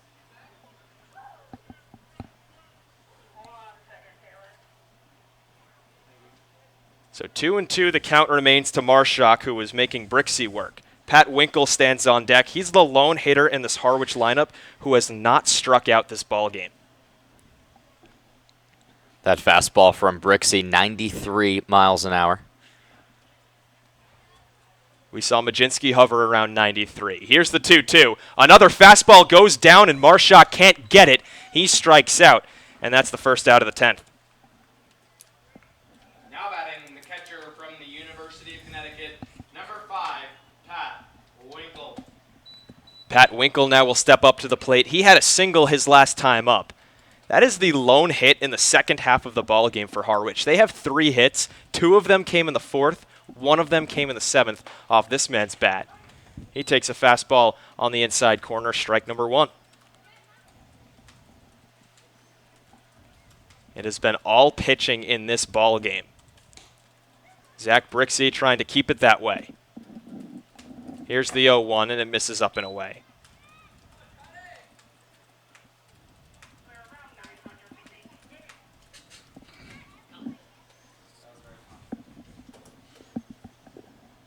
Winkle walked in the 5th inning as well, so he's reached base twice in 3 plate appearances. Gets another strike called against him, quickly down 1-2. Zach Brixey doing what he does best, striking batters out, getting quick counts as well. Again, mentioned that 4 innings of work, no runs allowed, had 4 strikeouts, now make it 5. The 1-2, fouled away. So they won't get to 20 strikeouts, but 17's pretty good, and maybe maxing out at 19 if Brixey has a strikeout the side type of inning. That'd be so impressive. Who was it against that Falmouth played where they struck out something like 16 or 17 times? It was Harwich, I'm pretty sure. Harwich, yeah. Both these teams just seem to shove against each other. The 1-2. Flown out towards right field. Deloach has a read on it. He trots in, and he'll make the grab, out number 2. Lights helping out Deloach out in right field. We know at the end of the Brewster game, he and some of the other outfielders were saying with those clouds overhead and no lights at Stony Brook Field, can't see the ball. Blends in. And sometimes there are fields with lights where we've seen sometimes they get lost. Yeah. So maybe some Falmouth fans and players holding their breath at that high fly ball, but no problem for Deloach. Going to be another pinch hitter for Harwich. Replacing Hal Hughes is going to be Chris Lanzilli from Boston College. So Hughes, who is 0 for 3 with a couple of Ks, gets replaced by Lanzilli. Pardon me, Wake Forest is Lanzilli. First pitch up and in for a ball. Chris Lanzilli and Bobby Seymour, along with Antonio Menendez, the trio of Demon Deacons that came to play for Harwich. Bobby Seymour has since been released due to medical reasons. The 1-0 catches the letters, 1-1. Yeah, Bobby Seymour, so great at the beginning of the summer. 2019 ACC Player of the Year. But Lanzilli, not too bad himself. Yeah. 347 average during his sophomore year down in Winston-Salem.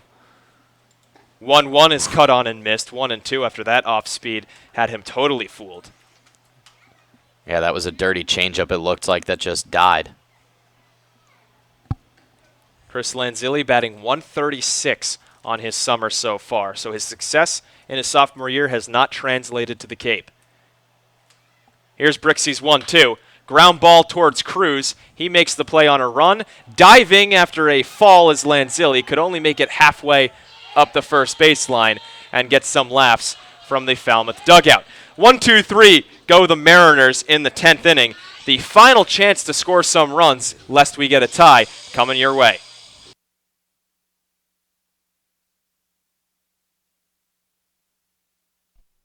The Colossal Lobster Rolls are back at the 99 restaurants. Visit today in Centerville, Falmouth, Mashpee, Wareham, or Yarmouth for the best value for lobster rolls on the Cape.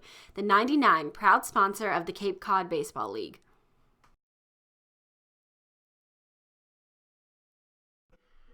Did you know that Baseball Factory has partnered with the Cape League for the past 20-plus seasons?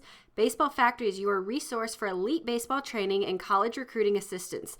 They build more varsity starters, all-state athletes, and college and professional ball players than anyone else in the country. With over 1,000 events nationwide for players in middle school and high school and over 100,000 college success stories, you too can build your way to greatness with Baseball Factory. Visit baseballfactory.com to learn more.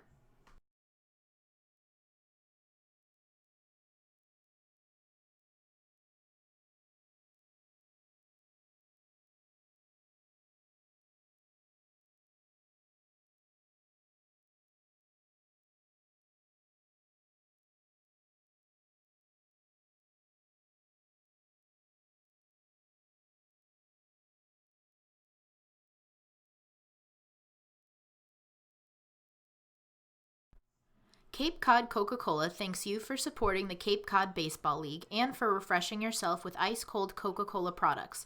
Please remember to recycle your empty bottles, cans, and all other recyclable materials. It takes only 6 recycled plastic bottles to make a new baseball cap.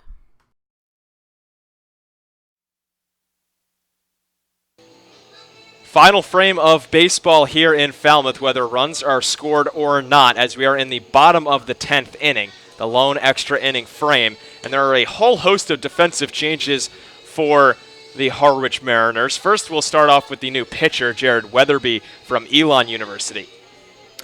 Yeah, Weatherby has been very solid, Danny. Has not allowed an earned run all summer. He's been a lockdown reliever for the Mariners. 4 appearances, 5 innings of work, 8 strikeouts, 3 walks.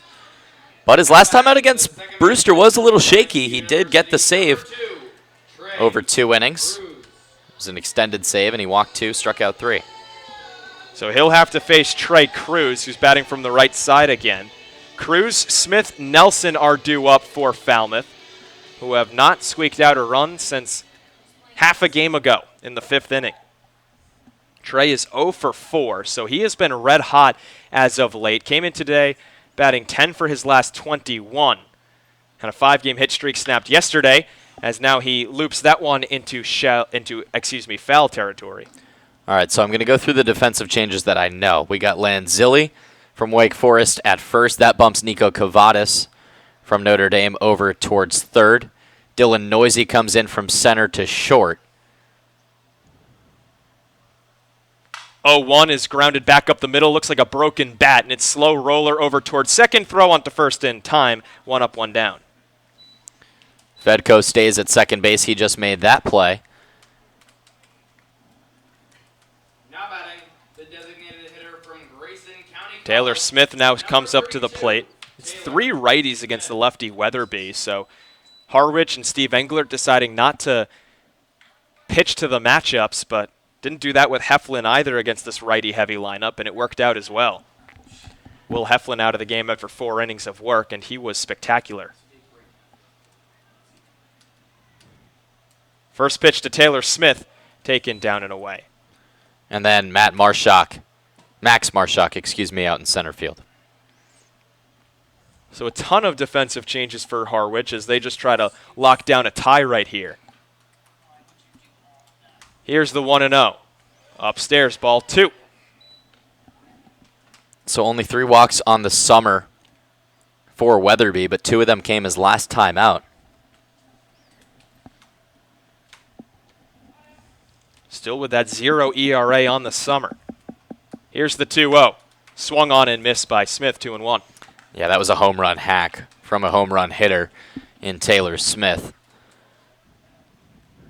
3 long bombs on the year. That's tied with Hayden Cantrell for the team lead. We've just hit 9 p.m. on the dot here in Falmouth, a 3-hour ball game. 2-1, another big hack, and again, he comes up empty. Looked like a changeup from Weatherby that was dirty. Inside part of the plate, tough to line up and tough to time more than anything. CAA All-Rookie team in 2018. Freshman of the Year in the conference at Elon. The 2-2 just below the knees as Taylor Smith gets a chorus of cheers from his dugout, who are bullpen all standing up on the bench that they have. I guess that's the rally cap they choose. Full count now to the DH. Payoff pitch. That one is smashed out into deep left center field. Marshak is back. He's at the wall, and this ball is gone! A walk-off home run for Taylor Smith, who continues to just rampage the league, his 4th of the summer. And the Falmouth Commodores are going with a win in walk-off fashion for the 2nd time in 4 days. How about that for Taylor Smith as he continues to just be the most powerful hitter for this team? Unbelievable. We hadn't seen a run since the bottom of the 5th inning, Danny. It seemed like this was all pitchers. It seemed like this game was going to end in a tie.